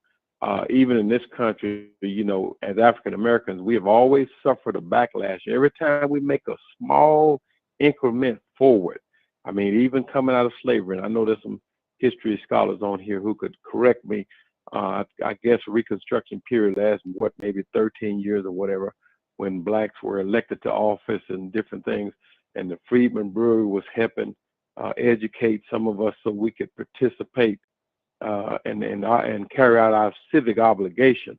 But as soon as the Rutherford B. Hayes presidency was stolen, or however they did that thing, and gave the South the authority back and took the Union soldiers away from down here, what did the whites do? They maneuvered us back into a quasi-slavery condition. You know, they call it sharecropping and all that. And see, I come from Helena, Arkansas, 10 minutes from Elaine, where the race riot of 1919 took place. Those black folks wanted better pay. They didn't like that cropping quasi-slavery arrangement. They wanted better conditions. So they essentially took up guns and told, you know, our white brothers, no, we're not going to live under this condition. See, because people know when you're doing wrong. I mean, even if when you go and look at the music artists and how they were maneuvered into this plantation-like, sharecropping-like music arrangement, it's a system. And the way they've dealt with it, we just learned that Aretha Franklin was on the FBI list. Yes, Because with civil rights community. Why they watch us? Why they watch us? Why do they otherize us? What are they afraid of? What is it about us that calls not all white folks? Because we had some allies. Tom Hanks said, you know, I had never heard of Black Wall Street or the Tulsa massacre. He said, I was denied that opportunity to learn in school. There are many white folks who have not studied our history. And do you know there are many black folks who don't know our history either? Absolutely. I mean, because if we knew our history and study ourselves, then we would not participate in the myth that people try to make us live under. And this is why we have poor education system, dilapidated education system. This is why so many of our children are confused. They know there's something wrong, but they can't put their finger on it. I was one of those kids. But when I read Malcolm X's autobiography, guess what? That thing sent me to study. That book sent me to studying my history, wanting to know more and understand more about the system and how it works. Because see, they continue to pay us less money than they pay our white counterparts, and then many whites who don't know about it, they benefit from the system, but they're naive, they're ignorant. Wow. And so I agree with the brother. We can't say everybody hates us. Some of them have to be educated, like we have to be educated. But thank you for letting me say that, brother. Absolutely. 508-924-3521. 508-924-3521. It's an open conversation. You're more than welcome to give us a call, and let's have your input on this conversation. Why do the world hate black people so much? Rico, talk to me, brother. It goes back to being conditioned on both sides. But, you know, I don't want to just limit this to America. You know, but the one thing about it is, man, it's crazy, man. The truth hurts. This is one thing I noticed about dealing with people. When you speak against something or somebody that they like, they get defensive. Even though the truth may hurt. You can come out with all the logic and facts that you want to. Somebody's still going to go with their emotion. But Pete said it, man. It's about control, greed, domination, advantage. You get advantage in all that. And guess what? People don't like giving up their advantage because that's a reward and a comfort too. So now we go back to this psychological programming. You know what this really is all psychological warfare. But once you start realizing how everybody has been conditioned to a thought process or to a culture, to where they subconsciously put people in categories. Then you start asking yourself, how did I get conditioned to think that way? And why was that even created? See, we think about Hitler when they put out them flyers about the Jews, you know what I'm saying, over, you know, Americans when they put out flyers. You know how they do all that stuff, that propaganda thing. You know, they do that to create a narrative.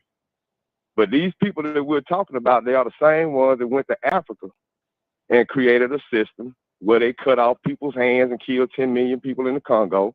So many massacres, so many school massacres. You know, I was looking yesterday and reading, there were a bunch of school massacres, black schools, Jackson State, where Deion Sanders teach at. State troopers killed some black guys. So, school shootings, it wasn't brought up. This happened in the 60s. So, I mean, you know, this experience, man, this black experience, it still goes on. You know, they say the system of classification, which was created by Carl Linnaeus, or the classification of humankind, It started in 1735, but you best believe he didn't just come up with it and print it in 1735. It was a whole lot of studies done before then, before they made it official. So for some centuries, probably, they still had this thing in them that made them want to feel like, you know what, we have learned the true knowledge. We have learned the sacred knowledge. And in this sacred knowledge don't look like we are who we think we are. But in the culture that we come from the Caucasus Mountains, well, it's every man for himself. Now we finally got together and decided to go around the world and conquer people and put this type of behavior on everybody else. That's what they did. They went and colonized the world. So now you see the same culture and the same system in China where they don't like black people. You see the same system and culture in Brazil where the Afro people over there are being executed because of colorism, still coming back from race. So why? Who classified it and why? It's because they needed to put themselves in a situation where they had advantage.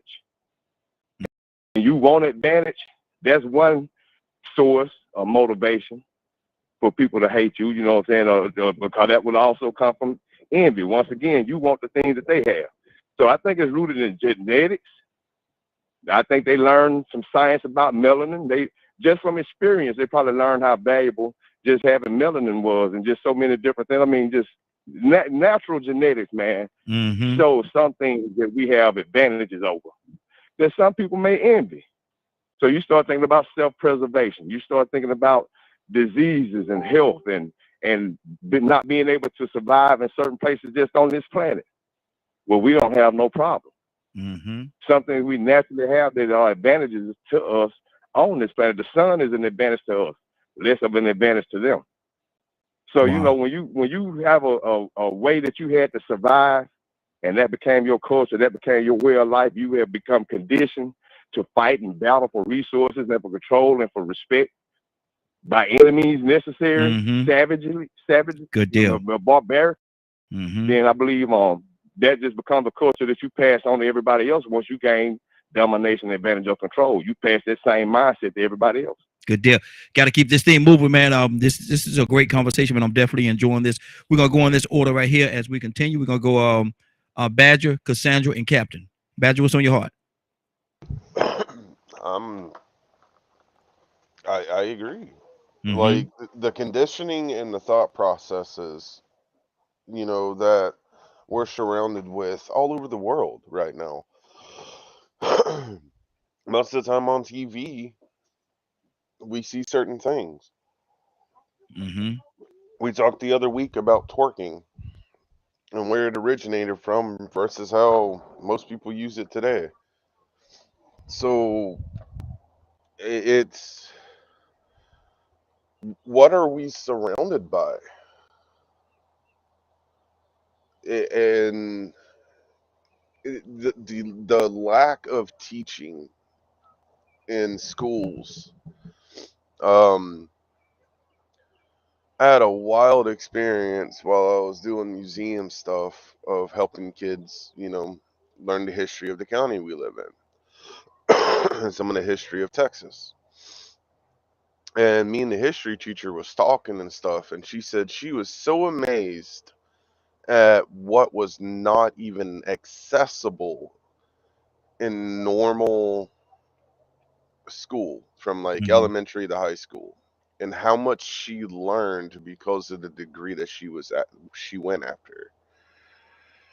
And it made her realize that people that didn't go after a history degree are missing out on so much, that especially American history, that it's hard to blame them. Because at a point, once you get out of high school, if you want to know anything of why a group of people or why there's certain thought processes, how the government actually works, you have to do research beyond school.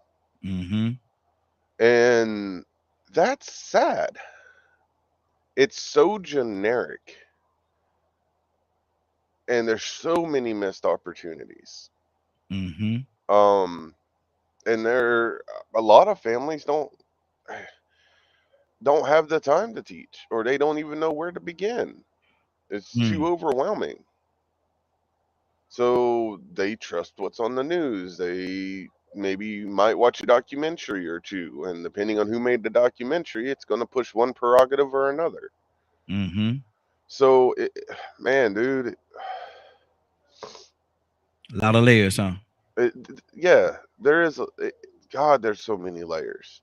And then if you get into the systematic racism, there's a whole category for that. And then you get into the illusions and misdirections. And then you get into, what was that word that they used? Control. It was a bigger word for control. Of other people. So for the people to stay in power, they got to do something to keep us low, the Joe Smos, or the normal people every day, from working together. And right now, it's off and on working. A lot of us are starting to realize, wait a minute, why aren't we working together? Because we all hate this system that's going on right now. So let's get it done. And then you run into people that are traumatized, and then there's that whole mental health aspect, like, and it's all over the world. I've actually tried to avoid a lot of the stuff that's going on in the UK right now because I know I'm probably going to get triggered. So, because I've been very focused on certain bills that are coming up and things like that, trying to see what they're all about. So it's insane. Matter of fact, finally, a Native American from Alaska, and she's a woman, actually was able to be in the House of Representatives for Alaska. Wow. Beat who was that? Representative. It was a Republican that she. It was Democrat beat the Republican. In other words. And we need just more. We need to figure out how to educate more people, and or at least let them know the importance of why education and doing some research is so important. Absolutely. Got to keep this thing moving. Let me go. We're going to go next to our Cassandra. Then we're going to go to Captain. Cassandra, what's on your heart?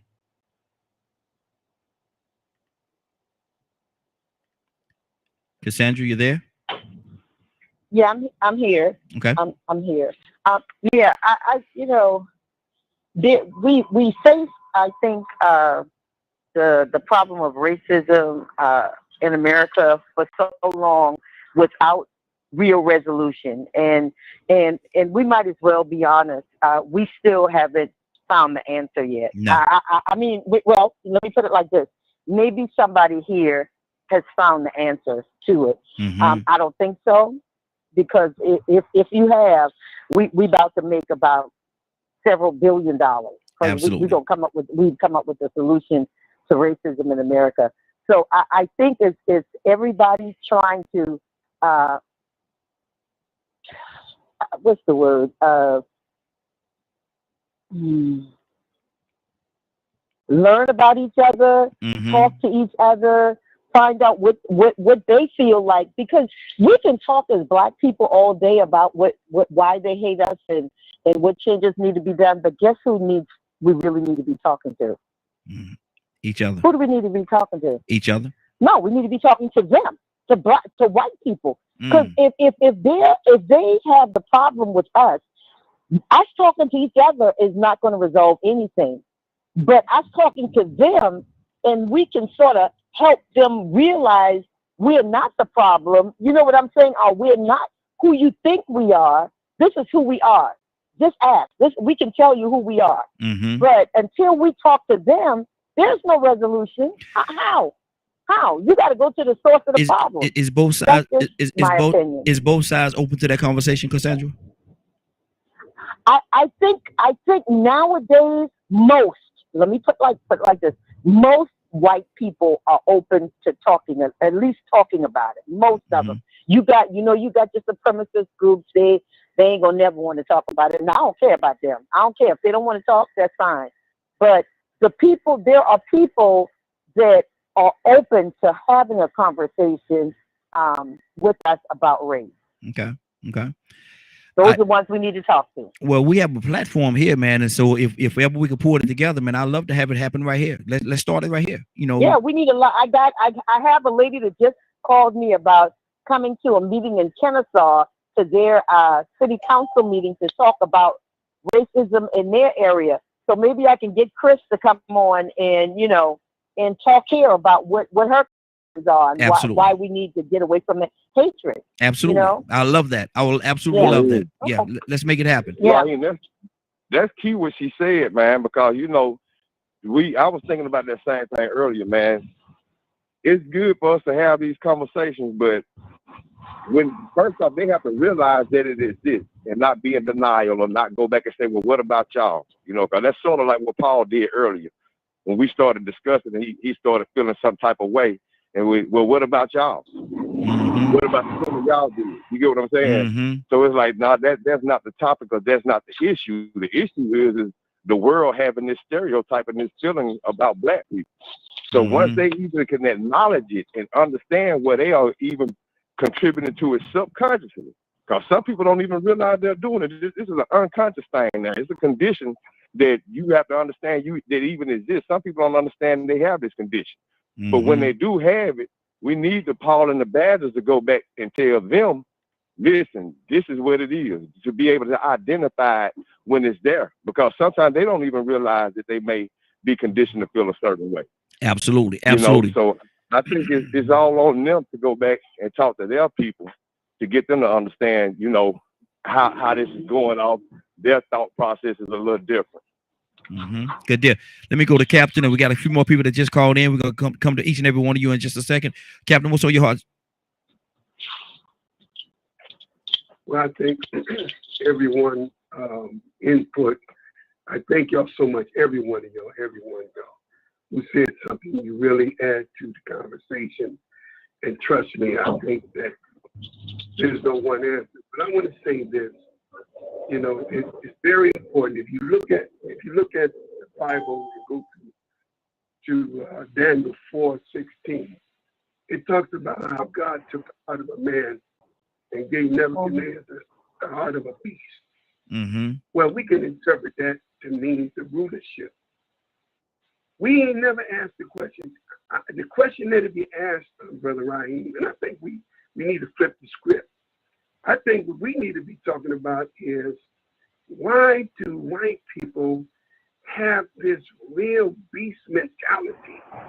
How is it that white people only got a history 6,000 years old? You cannot find European Caucasian people's history that go past 6,000 years. Wow. How could the people only been on the planet 6,000 years dominate the darker people of the planet? How can you dominate a people with love? You don't dominate no one if you love them. You dominate people you hate. So if they are in domination of us, it ain't because they love us they dominate. But the question is, what's wrong with you white people? What is your obsession to always have to be in charge? What is your obsession to rule? What is your obsession to think you're the only people on the planet that is right? White makes right. What is your obsession to want to dominate the whole world with your sick mind? What is wrong with you white people? Where did that come from? How come you're only 6,000 years old, but you're already trying to dominate the whole planet? The problem is not us.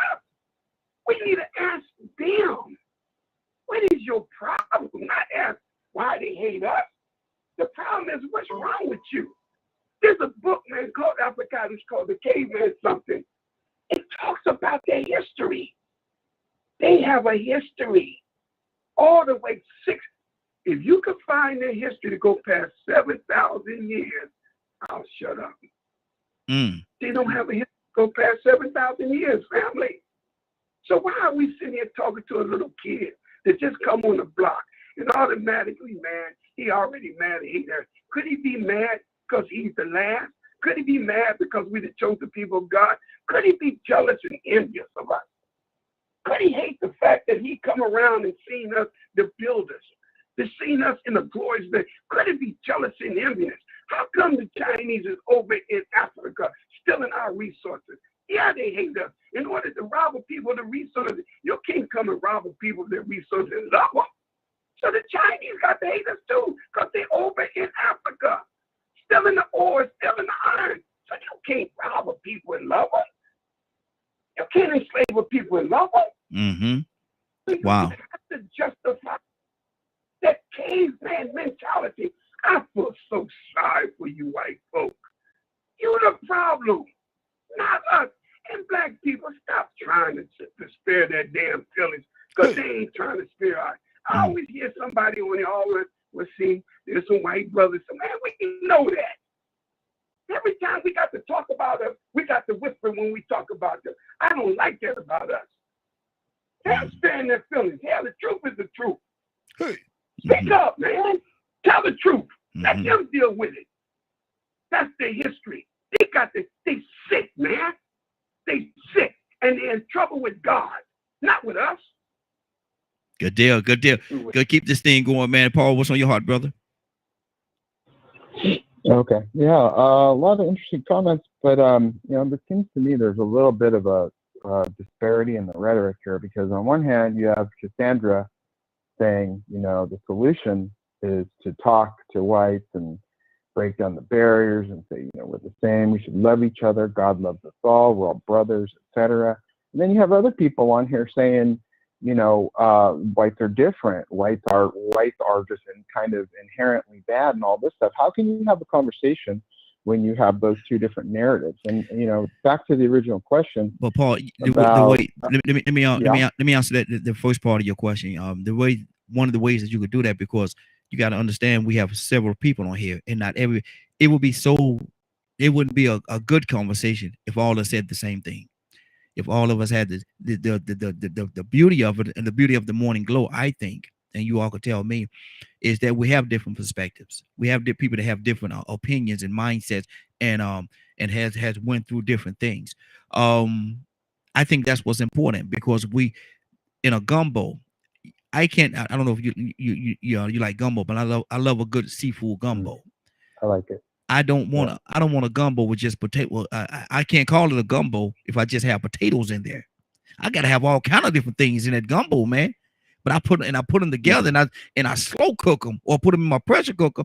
And then when it's done, when that thing say beep, and I let that pressure off that pressure cooker, and I get me one of them big ladle spoons. I put them in my bowl, and I give me some crackers or whatever I'm gonna eat with it, man. Oh man, look here, that's good. That's good. And so that's one of the reasons why.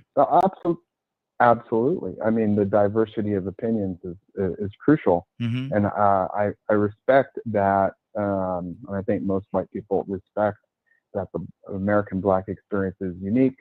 Nothing like it in human history that I can find, really.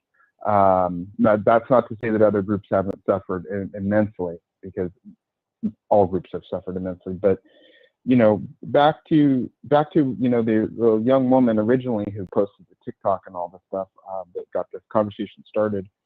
So the thing was like, why do they hate us? I think that's what she said. So, yes.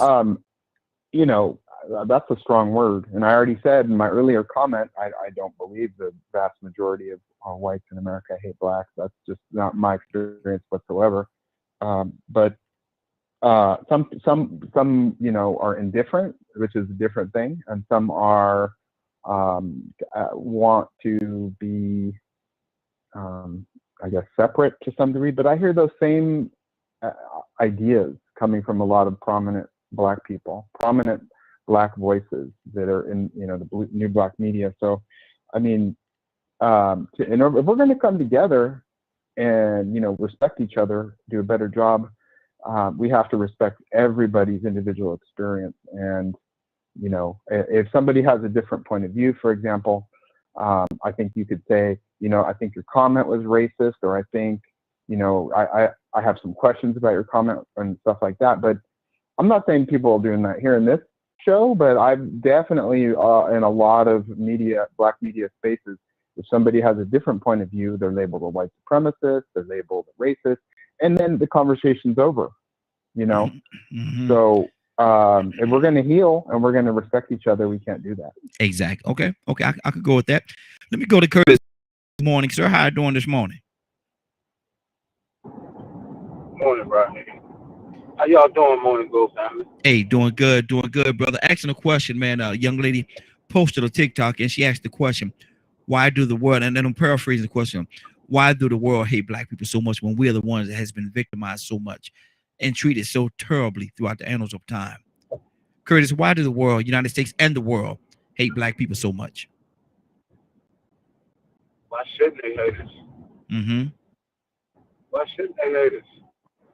I mean, it's a price to pay when you have the intellectual capital, when you have control, true control of the intellectual capital of the world, when you have the true control of the buying power of the world, when you have the true control of the spiritual power in the world, why wouldn't you be hated? But I do want to add something. And I love Paul. And Paul always brings a point to the table that makes me think, right? But I do have to say this, Paul. If at some point could you sit down and really evaluate some of the things that you say, because you say when you speak in terms of people having strife, you use a talking point. I hate to say this because I know this is not Paul's character. Hey, Curtis, do you have your windows down, brother? Because we can hear you, but there's a hiss behind it. There's a real bad hiss behind it. I just gotta turn my air conditioner on. Okay. You used the phrase. He used the phrase of the time, which is when they really don't have an argument, or their argument has been proven to be hoopla. They'll say, we've all experienced something. Mm-hmm. And the statement to that is, how many of them have experienced what Black America has experienced? And I connect that to a name. There's a man by the name of Mr. July. He's from, I hope I say this right, Okie, Florida. His first name was Julius. His last name escapes me. They hung that man downtown Okie, Florida, and put a sign on him. This was in the 1920s, I believe. Put a sign on him saying, "This nigga is dead because he voted." If you don't believe it, you can look at my page. You can go on my page and you can see. I put a picture up. They hung him in the middle of town and put a sign around his neck that said, "This nigga voted." On one side it said, "This nigga voted." On the back side it said, "This nigga is dead because this nigga voted." Now, I hate to use the N-word. I know, it's a gospel talking jazz radio station. But these are words that has been thrown around negatively on Black America. Lastly, I'll say this right here. I'm going to make it quick. I got out of rehearsal day before yesterday, and I decided I was going to go to the bar and just have me a drink. So now I'm winding down. While I'm sitting there, this Caucasian American sister, she comes in, she sits beside me.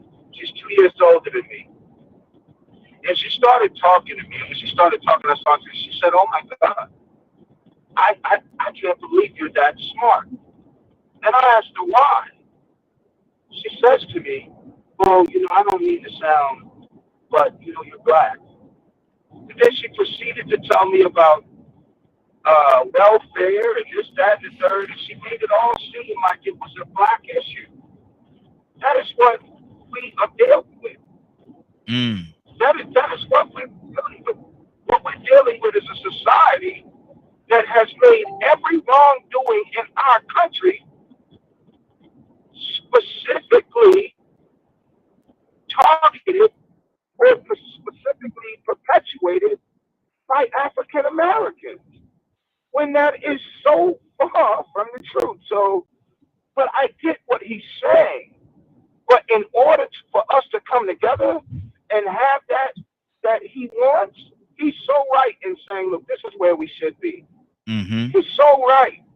But in order for us to have that conversation, there is a level of truth that must be told. We can't keep trying to go over, glaze, sugarcoat, or go around, skirt around the truth of what is going on, because then your conversation is based on a lie. Absolutely. Got to keep it. Land my plane right there, brother. Good deal. Got to keep this thing going, man. We got quite a few people. Toya with a T. Good morning, young lady. How you doing this morning? Good morning. How y'all doing? Toya, you see it? You see it? Oh yeah. Number 4. That's right. That's what I'm talking about. You know what? I can't see you. Done blinded me. You so sharp over there, boy. What? I gotta get my glasses. Gotta get my glass. Gotta get my shades. Look at him. Look at him. Look at him. Y'all watch out. Y'all gotta stay. Cause this boy ready. Look, make me want to step back, kill myself. Ow! Good God. That's right. Toya with a T. We talking about, man, why do the world hate black people so much? Toya, what do you say to that? They don't know why. That's the devil. That's the devil. They don't know why. They have no clue or no idea why. Somebody I got a strong, hold on. I got a strong background noise coming from somebody's line. Okay. There we go. I got it. Okay, I got it. Go ahead. I guess the same reason why we can't put the mute button on be the same reason why we don't like black clothes. I don't know. But no, that is the devil. That is the devil.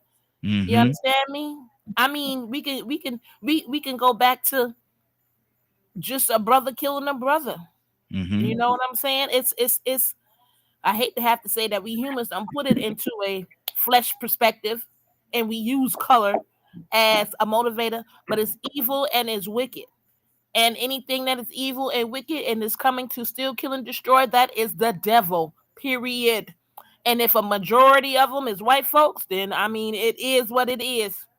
Why, I bet the Jews feel some kind of way too about the Germans because of what they've done. You know what I'm saying?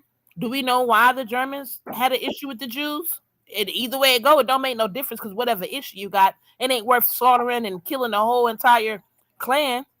You know what I mean? So it's like, this is what evil does. It ain't whoever has an answer for evil and wickedness. You understand what I'm saying? So I don't think we'll ever get to the root on why people hate black people. Now, in my personal opinion, from history and stories, one of the ways that they became modern on medicine was pulling us apart while we was alive. Doing all these monstrous things to us while we was alive, talking about in the name of a medicine, in the name of a science, but we was alive with some of the things that they've done. So who knows? You have to put theories in your head to say that a person of a color don't feel pain, and we're going to use that in the name of science to come up with medical cures and things of that nature. You're a devil. You are a devil. In the same way, white folks walk down the street and grab their pocketbook because they work to a black person. You don't have to necessarily have a black person do something to them, but just in the air, just in the theory of black people. Oh, what you see on TV. Now you gotta walk your silly behind outside, act like you gotta grab your pocketbook like your son don't steal from you when you get home. Come on with the jokes. And I think the part that bothers me the most is white folks talking about, oh, black folks, oh, they steal, they this, they that. Hell, y'all do too. Hey. You steal, you stole the whole land. What you talking about? We steal. Where we get it from? Y'all. You understand what I'm saying? But I mean, it's wicked and evil. You understand what I'm saying? And if my great-great-grandfather went on a murdering spree and murdered white people, and I met someone's great-grandson right now today, I would have sympathy in my heart because my great-great-grandfather did it. Not try to brush it off. Well, that was 200 years ago. That wasn't me. No, the fact of the matter is that a family member, a generational family member, 4 generations before me, went on a murdering spree and killed your family, which changes everything. So it's not about it happening to me per se. It's just the fact that someone from my family committed atrocious crimes against yours, and I should have some sympathy about it. I should have some empathy about what my family member has done and not try to just dismiss it, act like it never happened, nor feel like it didn't happen to me. Because right now today, if anybody has kids and your child in a relationship with somebody and that person beats on your child, you're going to be mad. Not because it happened to you, but that is your child and your family member. So you're still going to be mad, you know what I'm saying, about that person doing something to your family member, whether you know them or not. So I just really think that in this day and time, white folks know what white folks did to black folks. Good deal. You know what I mean? So now hold on, preacher. Now, preacher, we gotta keep it moving, preacher. We gotta keep it moving, preacher. Yeah, I'm done. Preacher done came in on the road, boy. Look at here, man. Let me go to Bishop. Bishop, good morning, sir. How you doing this morning? Hey, good morning, man. Good morning, everyone. Man, this is a hot one today, brother. This is a hot one today. And I want to ask you the same question, man. Why do America hate black people so much? Bishop, what do you say to that? Man, that is a good question. I've heard the response from some of the other folks, and the response of theirs, and it sounds good to me. I don't have a problem with anything. Try to really understand why we're such a hated race. It just goes back to when we were, enslaved and brought to this country, and we were brought here as property. We were sold as animals and livestock. And when we were able to gain our freedom, as some would say, those who brought us here and their lineage and the things that were passed down through conversation is what created the animosity or the hatred towards us as black. I was in the Philippines, and I was talking to a Japanese guy, and he tells me, the reason that you people are hated, and the reason we call you nigger. And I said, no, don't use that word in front of me. But he said, well, I'm explaining the reason you're hated is because the white man teaches us to hate you. And I'm like, are you kidding? He said, no. He said, so that's been passed down to generation to generation. So we look at you all as being inferior or being less than. Mm-hmm. And that saddened me to hear that come from a Japanese fella in a country that, that is not part of the United States of America. But I heard it, and I heard why. And then I said, do you understand? I said, you're looking at the color of my skin. I said, but do you know my heritage? I said, my grandmother is white. I said, my other grandmother is Cherokee Indian. I'm a Cherokee Indian. And so, don't misconstrue what you see as a person or the color of my skin, because I think all of us have some mixture within us. And he, went on to say what he said, but the bottom line is what has been instilled in us from someone else's conversation to make people feel or look at us a certain kind of way.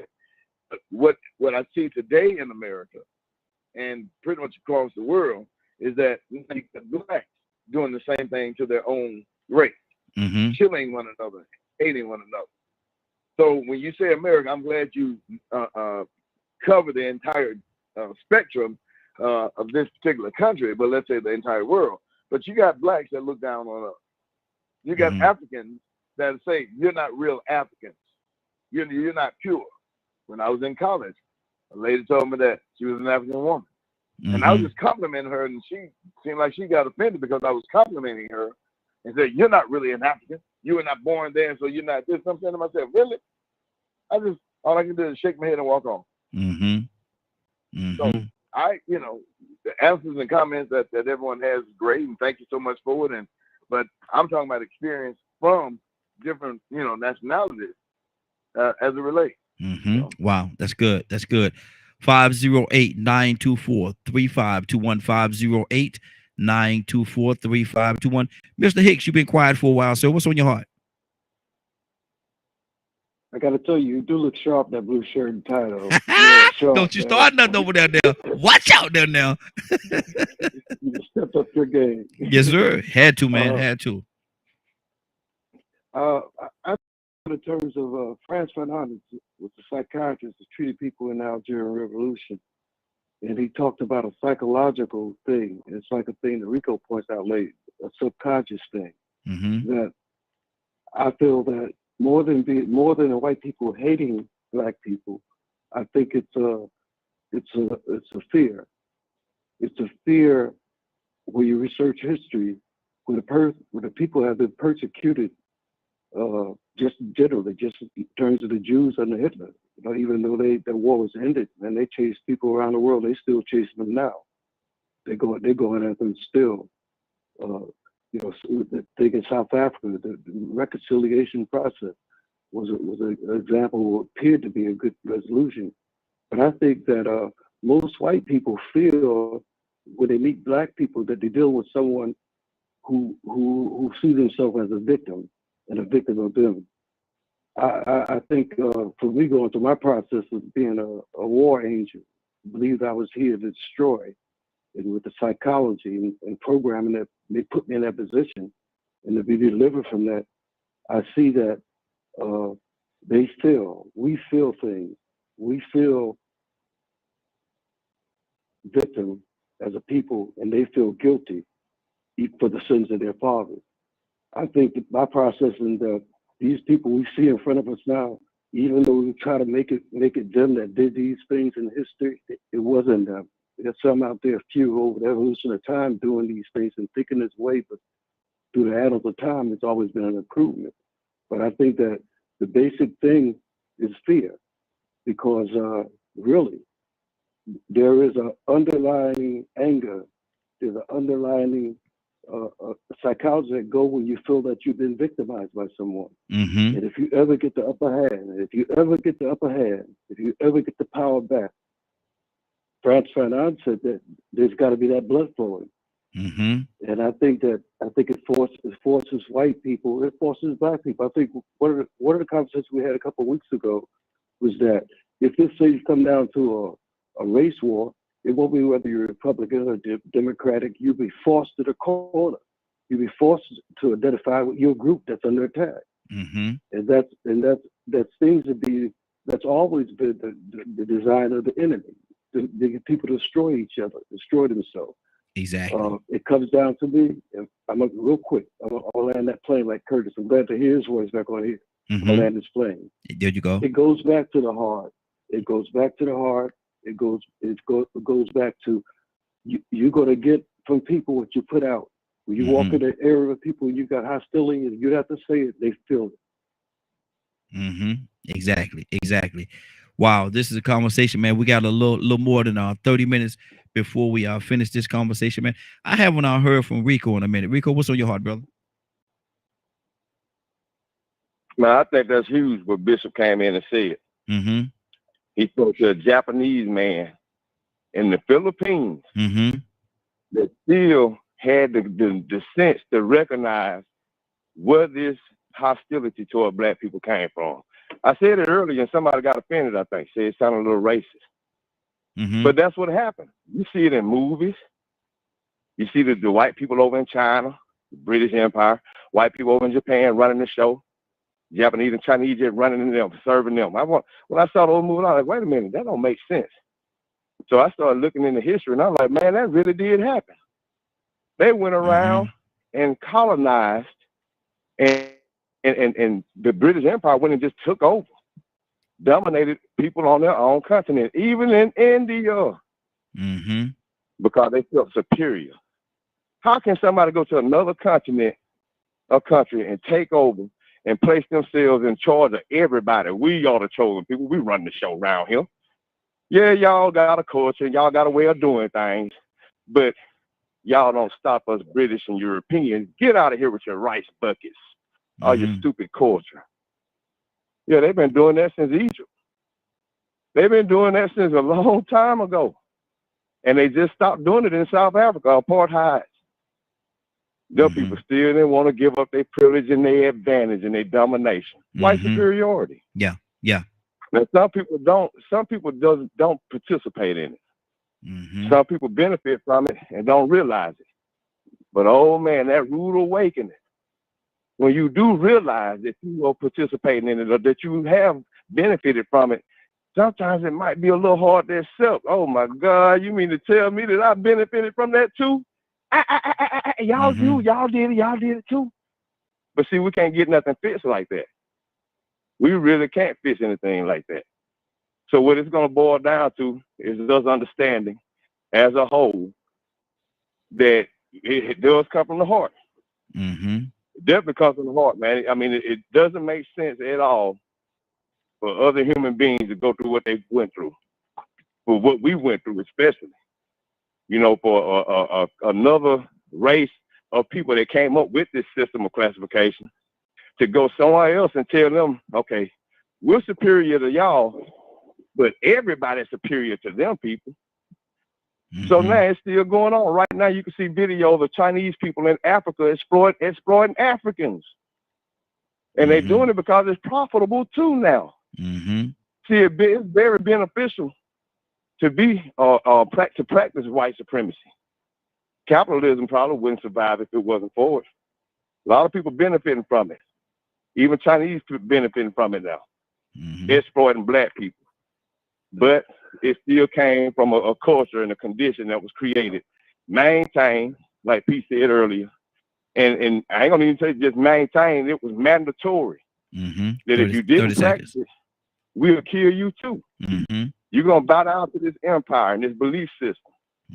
You're gonna bow down to this behavior. Come on. That of how we do things. Now we're gonna put some laws in place, but at the same time, we're gonna show you how these laws don't apply to us because we're superior. We're gonna teach you double standards. And we ask ourselves, why do they hate us? Well, we know why they hate us. We know how they hate us and how it happens. Now it's just time for some people to accept accountability, swallow their pride, and get over the fact that even though it might not have come from their hands, they need to talk to some of the people in their communities that still believe this thing. Absolutely. I think about James Byrd. See, it's going to be hard for somebody to go against that. White supremacy will kill you when you go against it. So I think about James Byrd, Sr. One of those guys that was convicted and executed for killing him was his friend. But one of the guys was an extreme racist. And what that man did not do was tell that extreme racist, wait a minute, you wrong, stop it. You're going to have to fight me too. That's another human being. What that man did, James Byrd Sr.'s friend, was allowed that racist to tie him to the back of the truck and then got in the cab and rode with him as he drug him around town for about 4 miles till his head came off. He didn't step up and stop it. Somebody got to step up and stop it. Quit pointing the finger about how everybody been done wrong. Accept history for what it is, because there's been some very savage and barbaric things that white people have done, and this time for white people to step up and say, you know what, it's wrong. It's too much to learn. Too many massacres. The Ocoee massacre. It was 20 people died when that man July Perry got killed in Ocoee. It was 19 more people got killed. Good deal. So I mean, man, we need to know the history and accept it, address it, people accountable. It ain't really got to be no persecution or prosecution. Just a change of the mindset and change of the condition. Good deal. Stay right there, Rico. We got to keep this thing moving, man. Leonard, good morning, sir. How you doing this morning? Good morning, Raheem, in the morning, Go family. Leonard, asking a question, man. I pulled up something. Well, I was actually sent something on TikTok. A young lady, 24, 25 years old, somewhere around the age range. She's my baby girl. And she was asking a question. She said, why do United States and the world, why do the world hate she said black and brown, what she was emphasizing on black people. So, Leonard, from your expertise, why do the world hate black people so much? Well, first of all, I don't have no expertise in why, anybody. But one, that people do hate, and the reason why they hate really is not my issue. Because people will tell you anything. People hate People hate you for anything. Mm-hmm. So it's not do the world hate black people. It is why are black people hated? Mm-hmm. Why do some people hate black people? Okay. Let those people that hate black people tell you why they hate you. So you think they're gonna tell you? Because if I don't like you, I'm gonna tell you why I don't like you. But do you think these individuals that we're talking about, Leonard, these individuals that we're talking about, do you think they're gonna come up and tell you why they don't like you or why they hate you? Oh yes, when they give them the forum, they do tell you. Mm. Like I say, when they all the things you've seen in all the media and things like that you have, go look it up. They'll tell you. Mm-hmm. And see, that's the thing about it. I think you get things confused. There are some people that believe in reconciliation and some people don't. Mm-hmm. If you want to take the notion that everybody hates you because you're black, I mean, that's your choice. But guess what? Then there's no resolution because you're always going to be black. Mm-hmm. So you see how that trap works? But my thing is this right here. Looking at history, and we've been speaking a lot about history today. History has said that there is a hate for black people throughout in United States of America and in the world. I mean, we could get to a point where we could say, well, if you feel that way, blah, blah, blah, blah, or blah, we could do all these things to try to curb it, but that's not going to change the acts of history. History has shown that. What fool tries to change history? That's a foolish notion. You change your present and your future. Mm-hmm. And how do we do that? How do we get to a place where the world is not hating black people? How do we get to that? How do we change that reality? You won't get to that. So what is it? I don't even understand the rationality in that. Whoa. You say we won't get there, but you just said no. Okay. No. Because there'll always be people that hate you for their own reasons. So in what you're just saying, you are admitting that they do hate black people. Oh yeah, there's plenty of people that hate black people. Okay. Because go ahead. But the thing about it is, what are you going to do about it? Mm-hmm. Are you just living for somebody to like you? Everybody want to be loved, Leonard.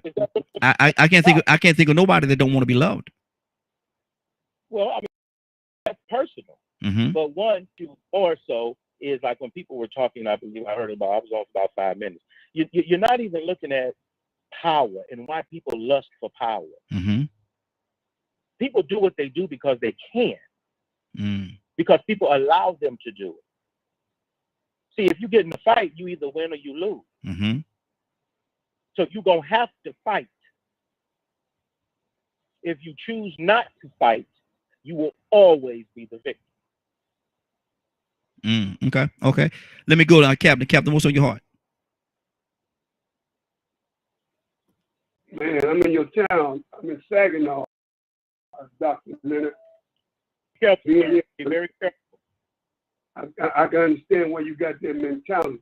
I clearly now know why you think the way you think. Listen. Anyway, family, let me say this. I want you to know that when you say everybody want to be loved, it's personal. Now, Leonard, everybody want to be loved is universal. That ain't personal. That's human nature. It got nothing to do with color, race, creed, class. Universal human beings. Every human, white folks, black folks, poor, everybody wants to be loved. So that's not personal. Let me get to what you said. Again, I want to say this to Paul. See, Paul, you always want to say that we need to go along, get along. Can everybody just get along? Why don't we? See, it ain't all the time trying to get along with white people. It's about trying to understand. What's wrong with us trying to understand why white people do what they do? What's wrong with y'all trying to understand why black people do what they do? If we understand, then we can get along. We can never get along if we don't understand.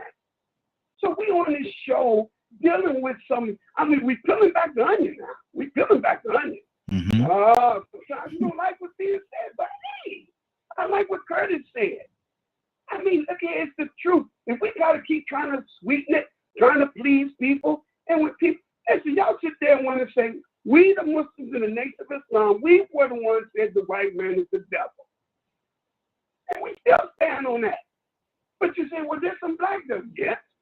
If there was some black devils, they was made devils by the white devil. Sister Toya said it.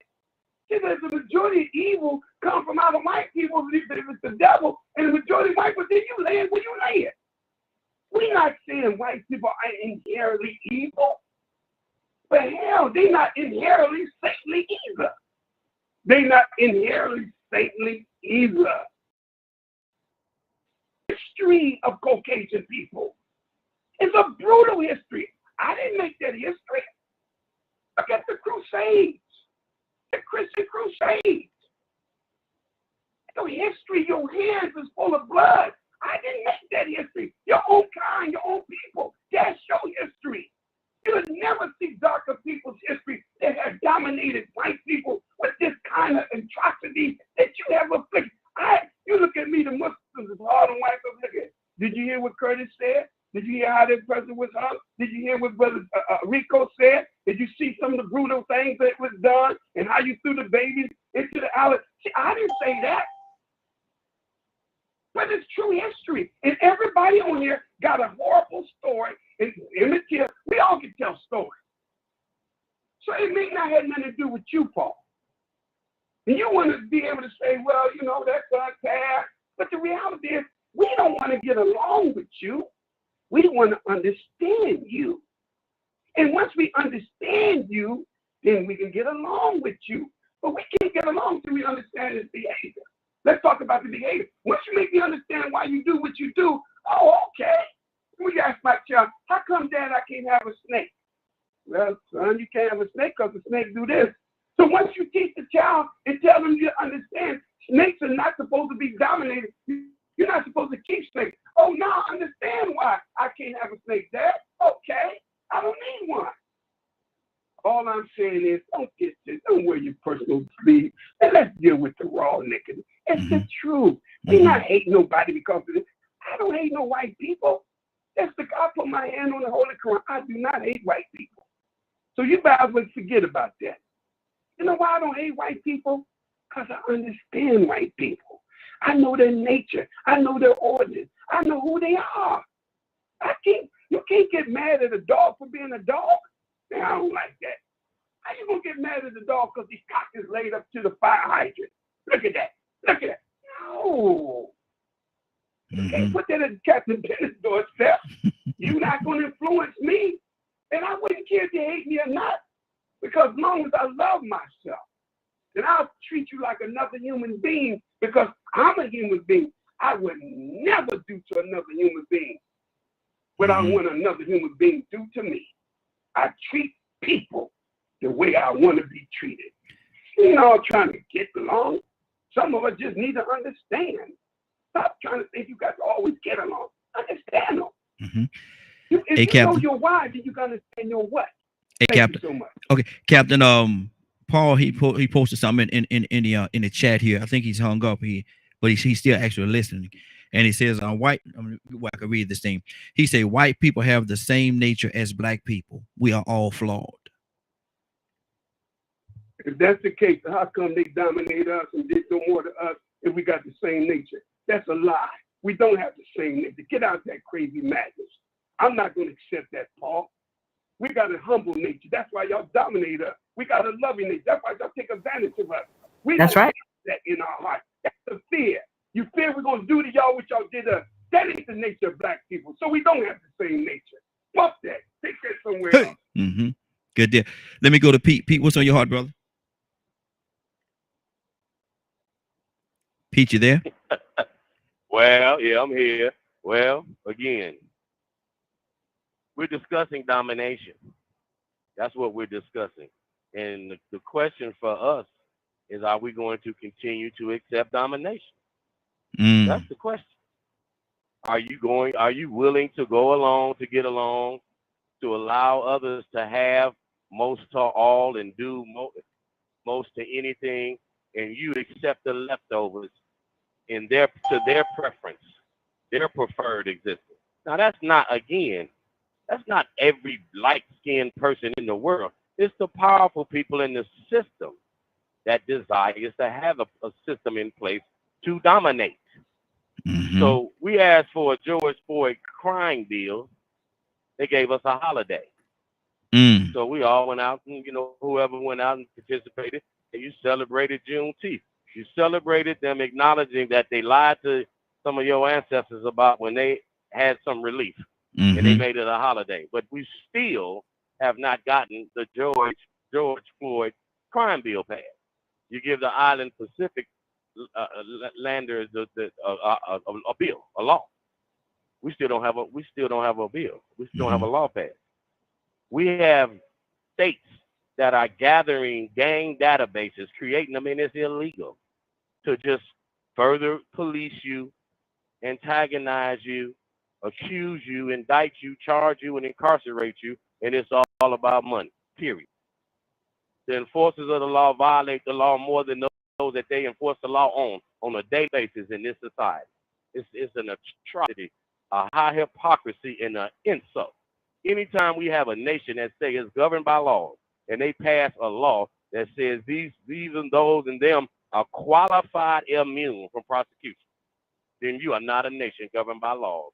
So this is not the antiquity violations, it's the present day violations. That's the point. The issue is domination. Are you willing to accept domination or not? And if not, what are you willing to do to no longer be dominated by anybody else? We can sit down at a table and have a conversation. But if I must be subject to you, subjugated by you, denigrated by you, put into a smaller position, a weaker position, a more vulnerable position to your preference, I'm not, and you're unwilling to accept that, then what does that look like? What does that take? What is that? What's the reality of that? We have to come to a point where we say we will no longer accept domination. Yes, we want to be civil. Yes, we want to be just. Yes, we want to have all these excellent morals, principles, and character, and all of that. But if I have to stand at the back, I have to wait till the last. I have to take the least, man, to help later somewhere else with what you're talking about. You understand? And that you should not be tolerating that at all. So it's not to throw insults and accusations at other people. We're talking about the subject is why do they hate us? Listen, we could care less about anybody that hates me, and especially as long as they keep it to themselves. If you're teaching it to others, that's an issue of concern for me because that's a continuation of it. Now you're making me get in the mind frame that your woman is a baby-making hateful machine, and I might need to terminate you and her. So I no longer have to deal with the continuation of your ignorance, your insolence, and your nonsense.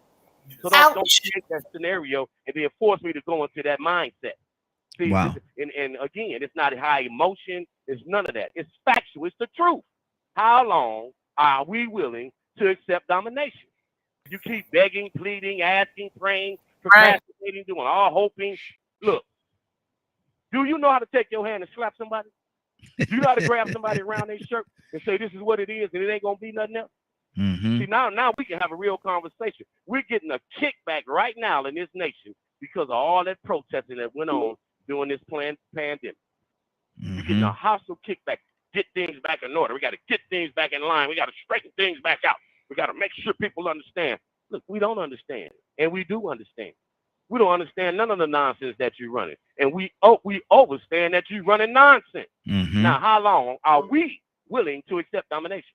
If you hate me, that's your issue. It only becomes an issue for me when you express it to me, and then I have a duty and a responsibility as a being to myself and all of mine to deal directly with you. And if you're hostile, you're aggressive, you're insultive, or you're threatening, to immediately, no other option than neutralize you as an existing threat to my existence. Period.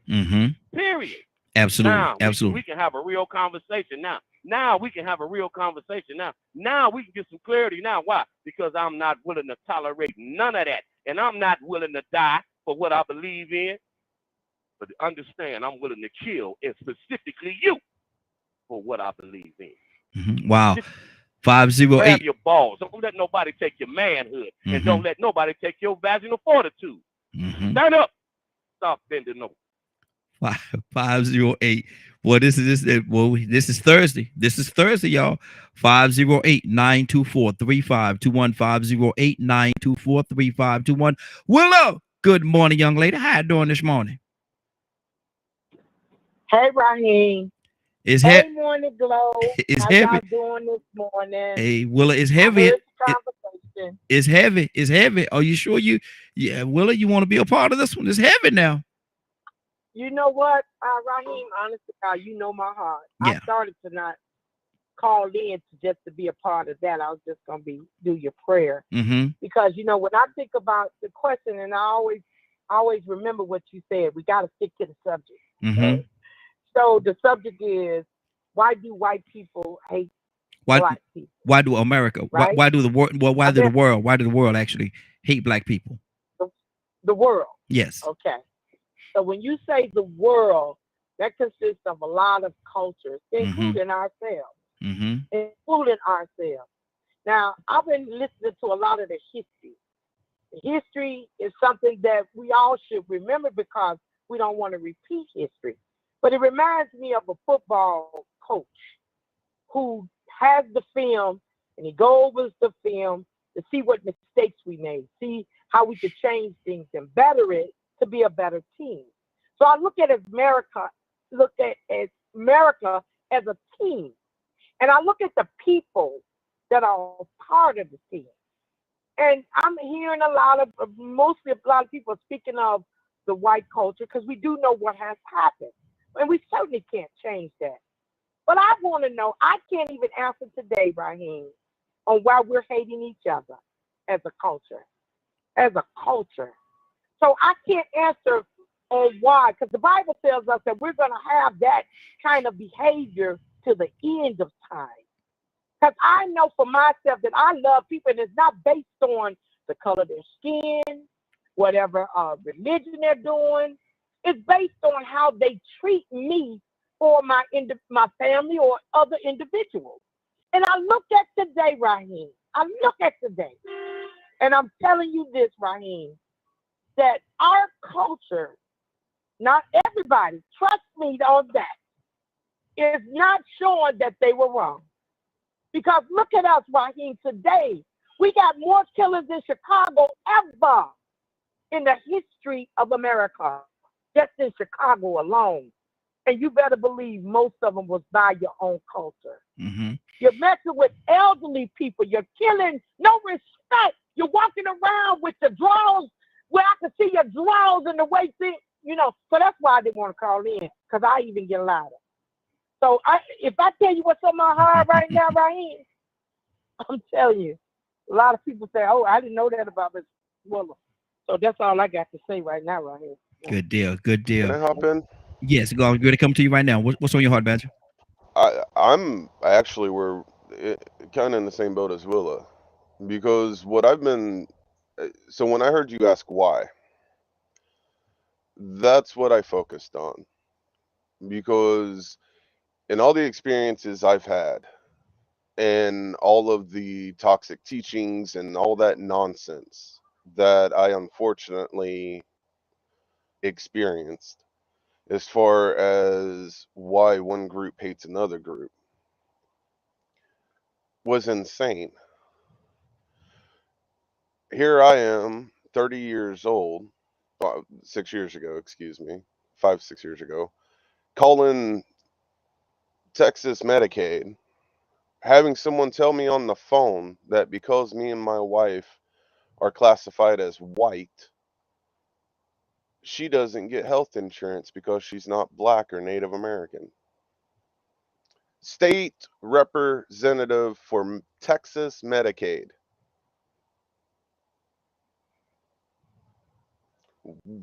How is a person supposed to respond to that?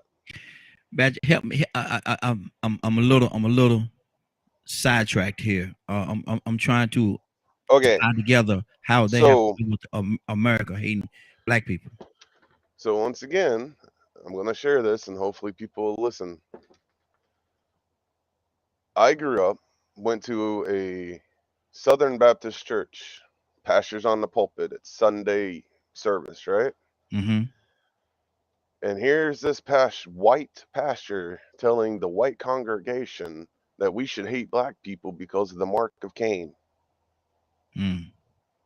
Here's, going to school, having teachers tell me this. It's going to be harder for you to get into college because you don't have access to grants that black people do.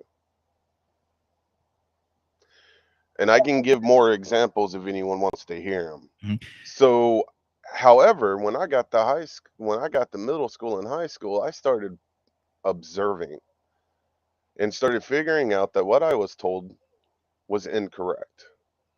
And it was hard for me, and I'm still having a struggle of understanding why other people couldn't see that it was a lie. It was a tool of separation. It was a tool of promoting hatred and jealousy and envy toward another group of people just because of the color of their skin. So when anyone on here thinks that I don't know about systematic racism, I experienced it from the other side of them trying to make me a hateful human being toward Black people. Okay. And I said no. Mm-hmm. So don't judge me or don't think that I don't know what all this is. I acknowledge it, I know it exists, and I refuse to own it. And I work very hard at fighting any white person that doesn't know any better and educating them. Mm-hmm. Because it's an ignorance. See, when you are surrounded with a teaching that doesn't make sense.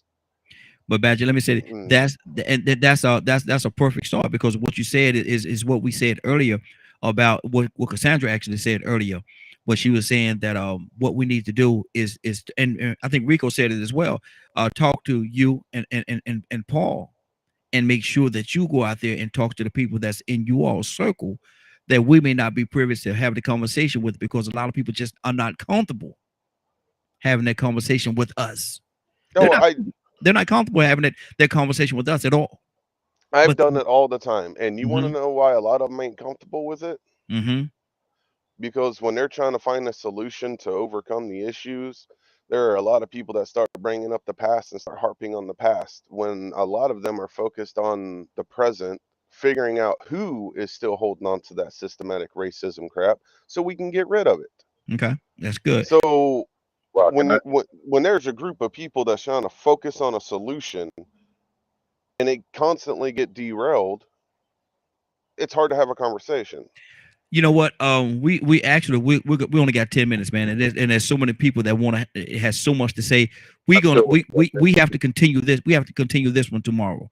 We're gonna definitely have to continue this tomorrow. Somebody want to say something? Who's that want to say something? Yeah, that's me, Ryan Joseph.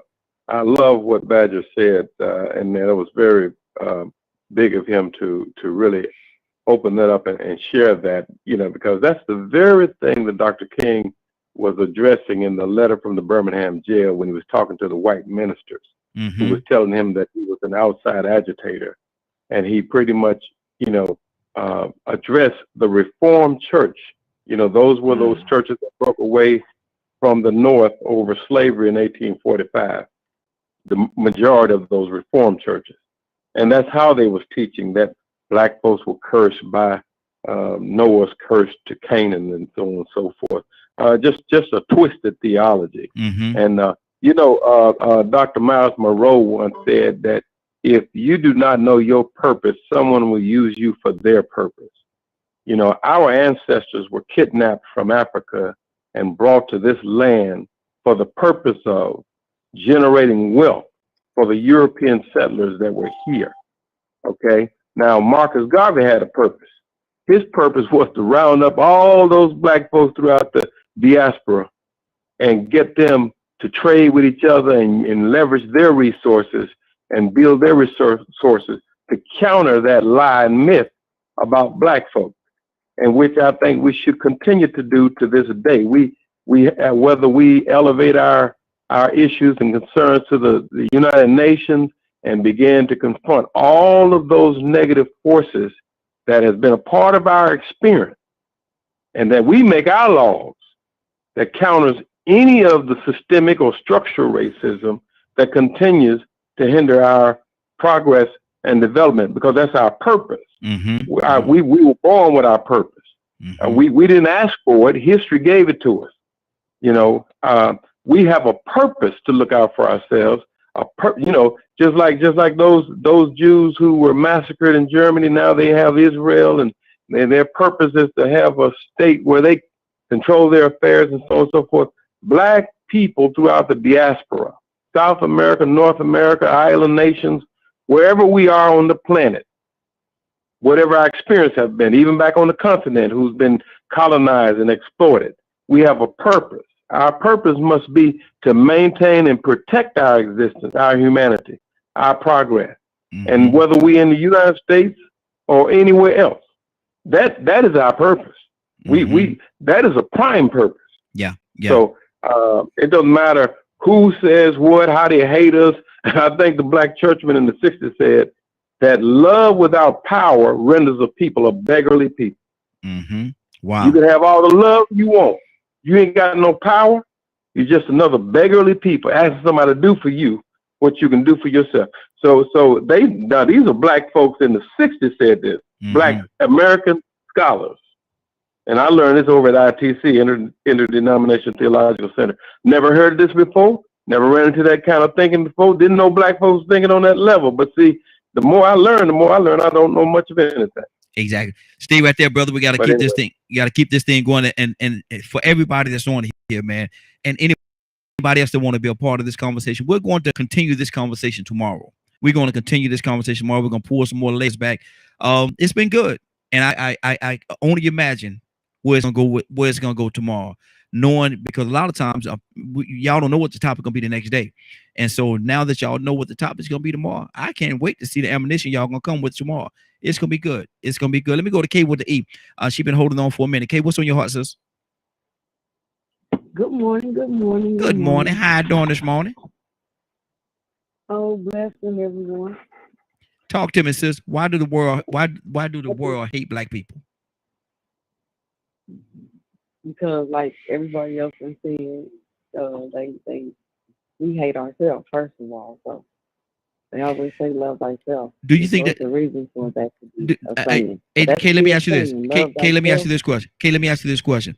And I can agree. I'm not going to say that you're wrong in saying that. But is that a birth child? When you say we hate each other and we do these different things to each other, black on black crime and all this thing, is that a birth child of history and what's been happening to us through our history? How we've been made to do certain things as slave people. Now, we're not slaves today, and I never say that I'm a slave today, but we do have a history of that. Can that be a birth child of that? Us hating each other and the Jim Crow and all these different things, or whatever it is that a birth child? No, that should be a love talking. We don't love each other because they didn't. We should love each other more just because of what our people went through, our ancestors went through. We should love each other more. We should want to beat each other. We should want to beat our children. We should want to kill each other. We should want to self-medicate ourselves with drugs. Because they do that themselves. Nobody put guns to people's head and say, get on these drugs. They used to have pimps back in the day. Nowadays, they just out there by themselves. So nobody's making them do that neither. They don't even got pimps. Okay. Good deal. Rico, what's on your heart, brother? Toy, you with a T coming to you next. I think it comes down to every human being, since we're talking about around the world, this concept, this perception. It's not even a perception, a true fact that black people have been sort of demonized and oppressed around the world. Even on the continent of Africa, people, black people are being done like that. But Willa brought up an important factor, an important point, and that's the fact that we treat ourselves a certain way. So even within our community and everybody else's, we have to understand that psychological conditioning that we don't went through, that subconscious programming that we have to break away from. Once again, that's why I asked, was it a birth child of the treatment that we had in the past on how we got here? Well, see, this is what happens when you dominate and you control resources to a point to where people have to depend on you. Then you better adore and favor those people, or they might not give you some of the things that you need because you depend on it. Then you say, well, you know what? Let's get self-sufficient. Let's not be codependent, and we do for ourselves and their system. Then they come in and whoa, bomb you. Tulsa, boom, boom, Black Wall Street, ha. See if you make it now. Now you get to a point where you say, well, you know what? We might need to conform and adapt and go along with the way, their way of life and their culture. Mouse ain't that bad. Cause mouse will give out a little crumbs and give you a little leeway, give you a little advantage, a little access, a little exposure to just the normal things that people should have, even if it's peace. Can you imagine just needing to bow down and accept the white Jesus and white is right and white is better just so you can live, so you can have some peace, so your child won't be fed to an alligator because they ain't feeding white babies to alligators.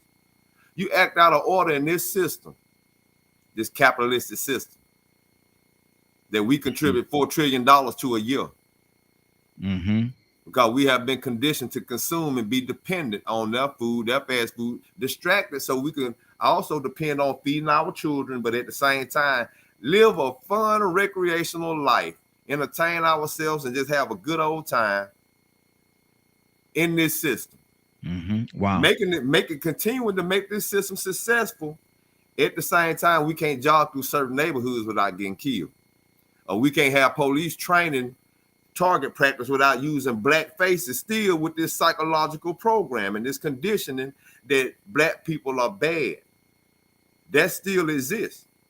So there's a cause and effect from that. The gumbo you was talking about earlier with all the different opinions, man, that's what's making white supremacy exist, the control, the dominance, the self-preservation. It's more than one reason behind the reason why they hate black people and why white supremacy is necessary for that hate. Because that's where it comes from. So, I mean, you know, man, it's going to probably get a lot deeper tomorrow. But when we start talking about the black on black crime, you know, sometimes we still have to get the crumbs from the people that's in our environment and that got them. Because we know some people are off limits. And one thing you better not do, you better not go over there and mess with them white folk. They're going to kill you. Good deal. See, we've been conditioned to shut our mouths and settle too at the same time. Exactly. That's what people had to do to survive and live. So I mean, you know, that conditioning, man, we got to learn how to break it. Exactly. Toya with a T, give me your quick version, sis. I'm gonna try to touch maybe one or two more people before we get out of here. So what's on your heart, sis? Talk to me.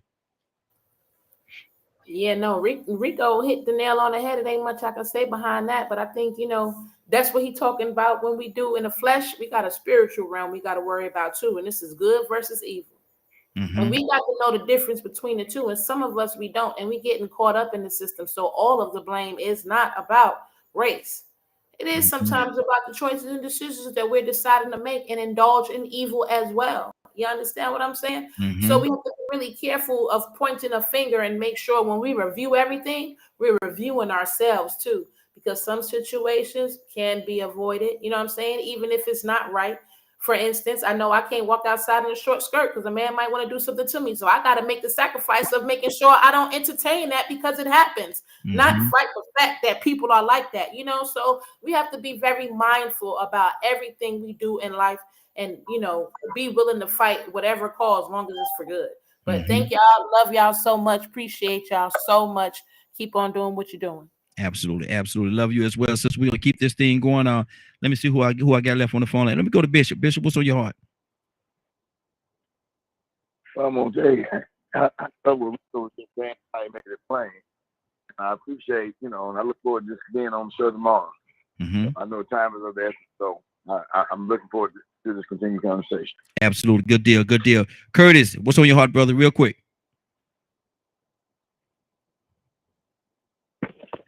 You know, Raheem, I heard the whole conversation. Forgive me because I'm at the hospital right now. You okay, brother? But I heard, yeah, you know, regular visit. Okay. I heard everything that was said. I heard what Badger was saying. And I'm reminded of a name. Her name is Annie Merrill McNeil. And when we speak on white supremacy and white hate,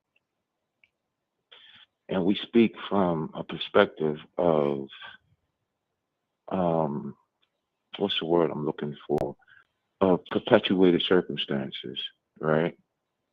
I'm reminded of the fact that white supremacy perpetuated Annie Merrill McNeil's ability to not only have an income, but provide for her family. Because not only did they not allow for her to go to school, but they worked feverishly to take her father's property. Not only did they do that, but they put the fear of God in her to then go back and request that property. So she never went back to claim her birthright. Mm-hmm. So we have to understand not only the tangible and physical things that happen in the midst of all of that, but we have to understand and have a conversation about the psychological things that go on in the midst of that. We have to understand how some things are not done physically, but are done mentally, and how that causes a ripple effect. Absolutely. Good deal. I wanted to go to Leonard. Leonard, I had him next to go to, but he done hung up on us. So hopefully we'll be able to catch him with his end thought tomorrow. But that's it. Yes. Yes. I don't know who watched Raising Cain, but I sat down the other day and watched it. And on that episode, it's funny how you're talking about this. So you need to look that up and play that clip report right there, where his mother told Cain, stay away from that white girl. They'll kill you. Behind that white girl, you get killed. It's been like that, and it'll always be like that. But you need that little clipping right there. It's amazing that we're on this conversation today. I just watched it too. It's like, wow. Okay. What's Raising Cain? It's a movie. I ain't never heard of it. It's a series. Yeah, I mean, yeah, a TV show. A TV show. Yeah. I'm about to see and I pulled it up, but we're going to get out of here, man. It's been a great broadcast, man. We're going to continue this broadcast, this topic tomorrow. We're going to continue this topic tomorrow. I can't wait to see where we're going to go. So if all of y'all are available tomorrow, please come back on and let's continue this conversation tomorrow. And let's just see where it go. But as far as right now, Rico, what's going on at 3:00 today, sir? If you missed today's broadcast and would like to hear us see the rebroadcast in its entirety, you can tune in at 3 p.m. Eastern Standard Time on www.dkmmediagroup.com. Now, Rico, can you see it, brother? Yeah, man, you show up again, man. Hey, hey, man, it's going down, ain't it? Yes, sir. I told you, I got a closet full of them, brother. I'm trying to, hey, look here, try to give me a different one every day. I'm trying not to repeat. But hey, man, that was good advice your wife gave you, man. That I mean, you know, it's a better look at it. Yeah, it's official. Make it official. See, I'm gonna tell you said that, boy. Look here, I ain't gonna never hear the end of it. When I tell her, I say, man, look here, Rico, and a couple of people said, man, it looks so much better with me having a tie. She said, I've been telling you, you know how the women get, man. I've been telling you all the time you're wearing that. They see what I'm saying? You see what I'm saying? You heard it in the background. Well, you might be able to do one casual Friday. Do like I think what's his name, Roland Martin. I think he has one day that he goes casual, or he might go casual every now and then. So you might be able to do you one casual day. But I think that's a good idea. But look here. So I'm gonna come in here tomorrow with my wife beat on. No, laid back Friday. What's wrong with as a matter of fact, I'm gonna come in here with a black wife beater on tomorrow, Rico. That's what I'm gonna do tomorrow. I'm gonna have a black Toy with a T. I'm gonna have a black wife beater on tomorrow. Don't do that, Raheem. Don't do it. Don't do that.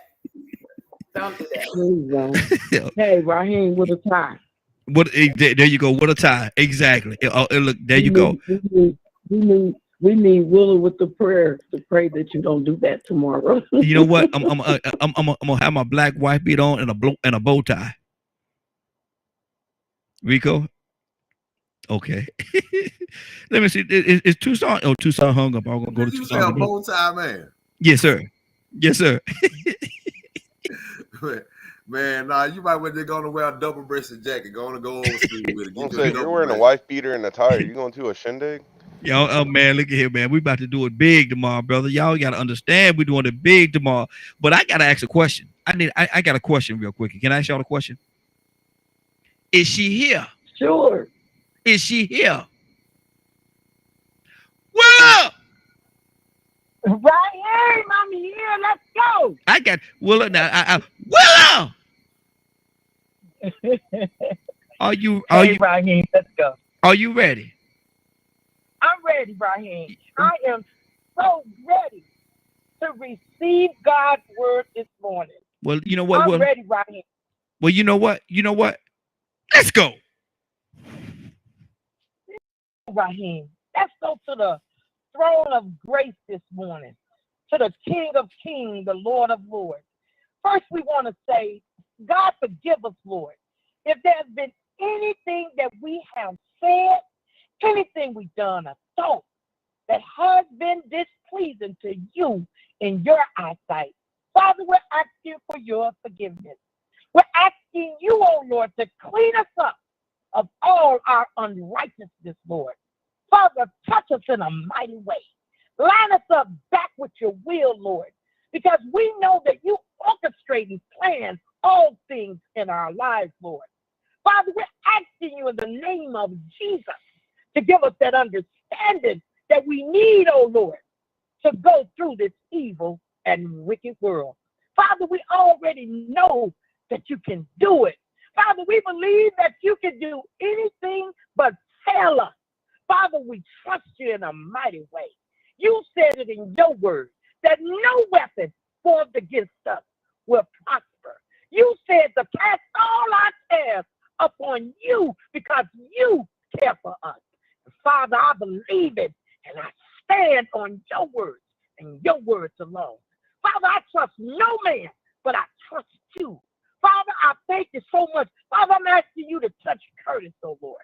Father, whatever he's going through, oh Lord, Father, you know every doctor or nurse that touches his body, oh Lord.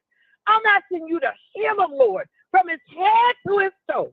Father, I believe that you can do it. You said that by your stripes that we're healed. And Father, I believe that we're healed in a mighty way. Father, thank you for allowing us to commune one to another. I thank you, Lord, for allowing us to get up this morning. Father, touch Raheem and his family. Keep us safe. In Jesus' name, amen, amen, and amen. Thank you, Lord, for what you do in our lives. Amen. We go in that place right now. I can see it, brother. I can see it. Yes, sir. Yes, sir. Listen, it's been a great broadcast. I want to thank everybody for joining us. And keep in mind that we will be continuing this conversation tomorrow. Why do the world hate black people? We're going to continue this conversation tomorrow. There's so many different layers on this thing, man. Does anybody have anything they want to say real quickly? Please, real quickly before we get out of here. We might need to make that delivery a little different. Well, maybe you should say why there's so much hate in the world for black people. Mm-hmm. Because I can see where somebody might be like, oh man, that they go trying to act like everybody hate them. Everybody hate them. And now why is there so much hate in the world for us? Mm-hmm. So anybody else? Be a better way to do it. Absolutely. Absolutely. Anybody else? Okay. Good deal. Good deal. Well, with that being said, what time is it? Let me see. 10, 11. God almighty, I done went over. God almighty. Hush, Rico. What my mute button at? Hold on. No. Let me get my hand ready because I know you. There you go. Listen, it's been a great broadcast. I want to thank everybody for joining us. And more than that, I want to thank you for allowing DK, your media group and associates, and the Morning Glow for being a part of your morning. It is now 10:12. You're about to exit the Morning Glow. But before you go, I want you to do me two favors, if you will. One, I want you to continue to pray for us because we're certainly praying for each and every one of you. Number two, why this is real simple. I want you to go out there, find somebody and give them a hug because you never know. It could be the only hug that they get, or it could very well be their last. Love you, and ain't nothing you could do about it. Have a great day and a better tomorrow. That we shine some of this light on you from the Morning Glow. Take it out there into this wicked and cruel world that we live in and let your light so shine. If you get an opportunity, give somebody some love. You just might find some love in return. Won't that be a beautiful thing? Have a great day, and please, please, please be blessed. Love you. Take care of each other. See you tomorrow. God say the same. Rico, you forgot your salute, brother. You forgot your salute. Usually when I say have a great day, you usually do your little salute. You don't forget your salute. You done messed it up, man. Done messed up the flow of things. God almighty. Take care of each other, y'all. Have a great evening. Love you.